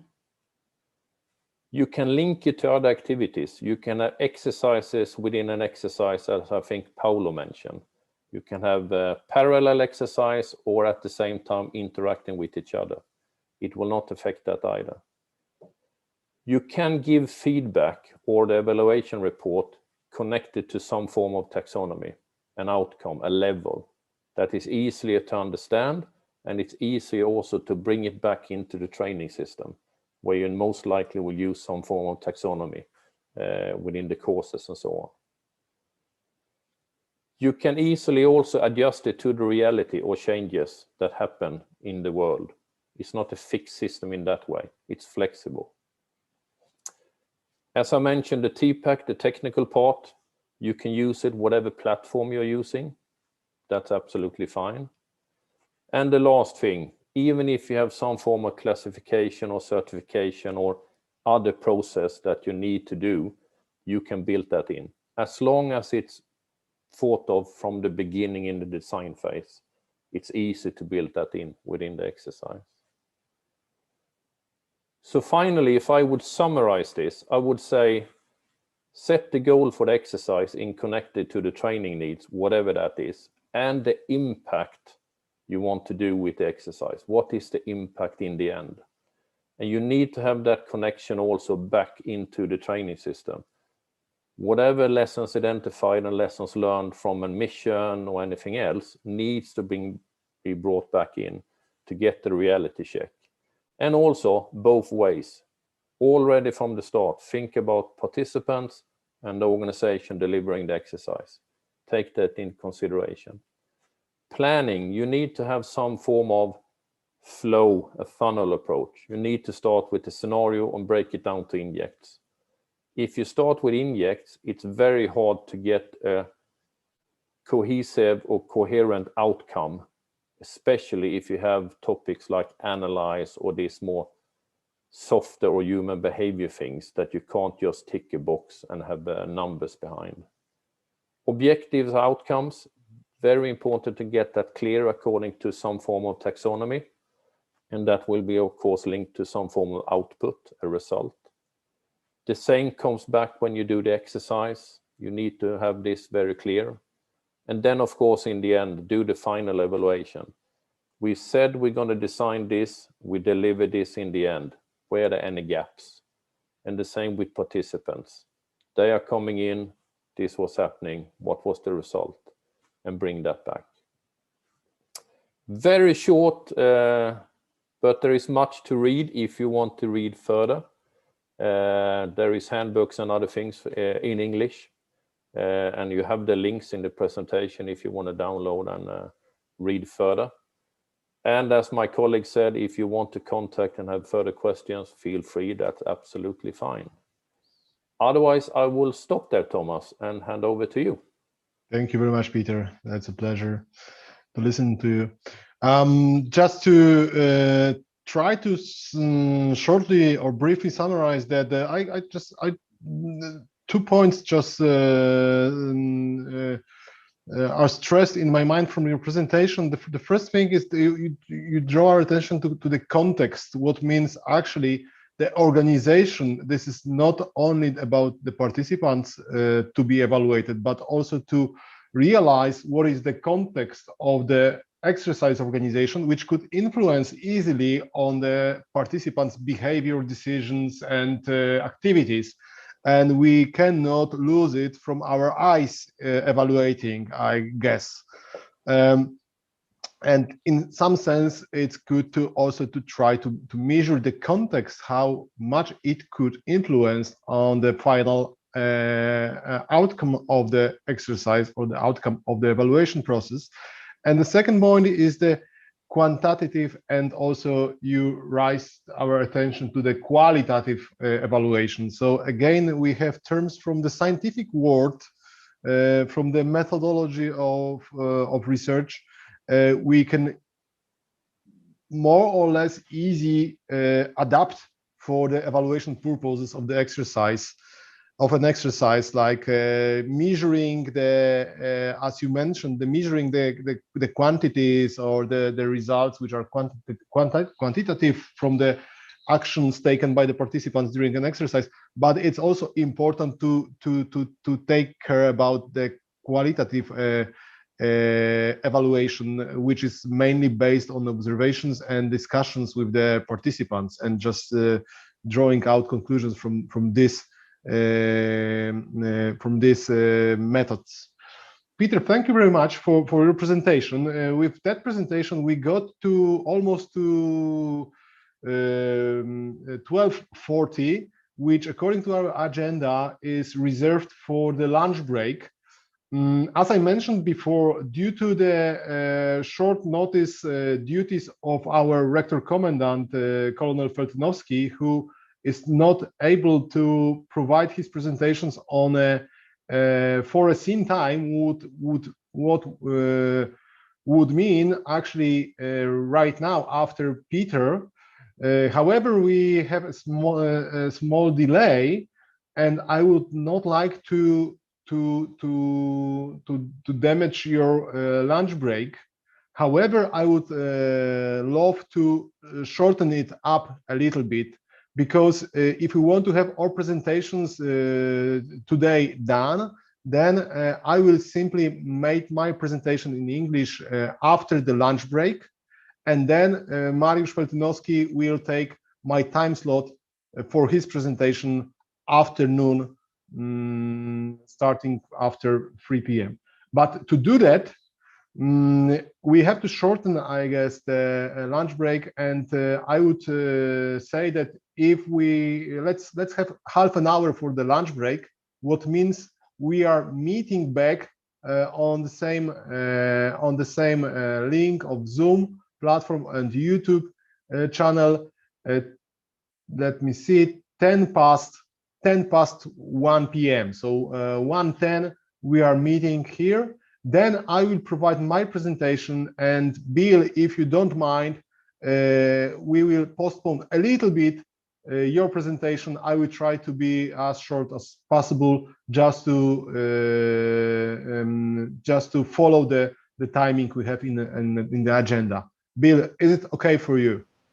Yeah, Tomasz, that's fine. Okay, excellent.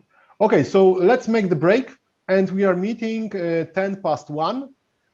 And now I switch to Polish, just to announce that also in my mother tongue. Szanowni Państwo, jesteśmy troszeczkę poza czasem, w związku z tym teraz zrobimy przerwę lunchową, obiadową, ale spotkamy się z powrotem nieco wcześniej niż zaplanowane w programie, a mianowicie spotkamy się 10 po 1:00. I to jest spowodowane tym, że właśnie opóźnieniem, kiedy to ja będę miał przyjemność zaprezentować swoją prezentację, a prezentacja pana rektora komendanta starszego brygadiera Mariusza Feltynowskiego będzie zaprezentowana w moim czasie, czyli w tej drugiej sesji, z racji tego, że pan komendant otrzymał pilne zadania właściwie w tym momencie, które musiał zrobić, w związku z tym ta mała zmiana w programie.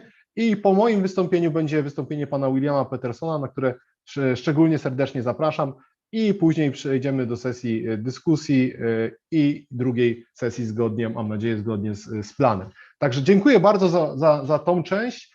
Zapraszam na przerwę lunchową. Nie jesteśmy w stanie online tego zagwarantować podczas konferencji i spotykamy się 10 po 1:00. So let's make the lunch break, and we are meeting back 10 past 1. See you then.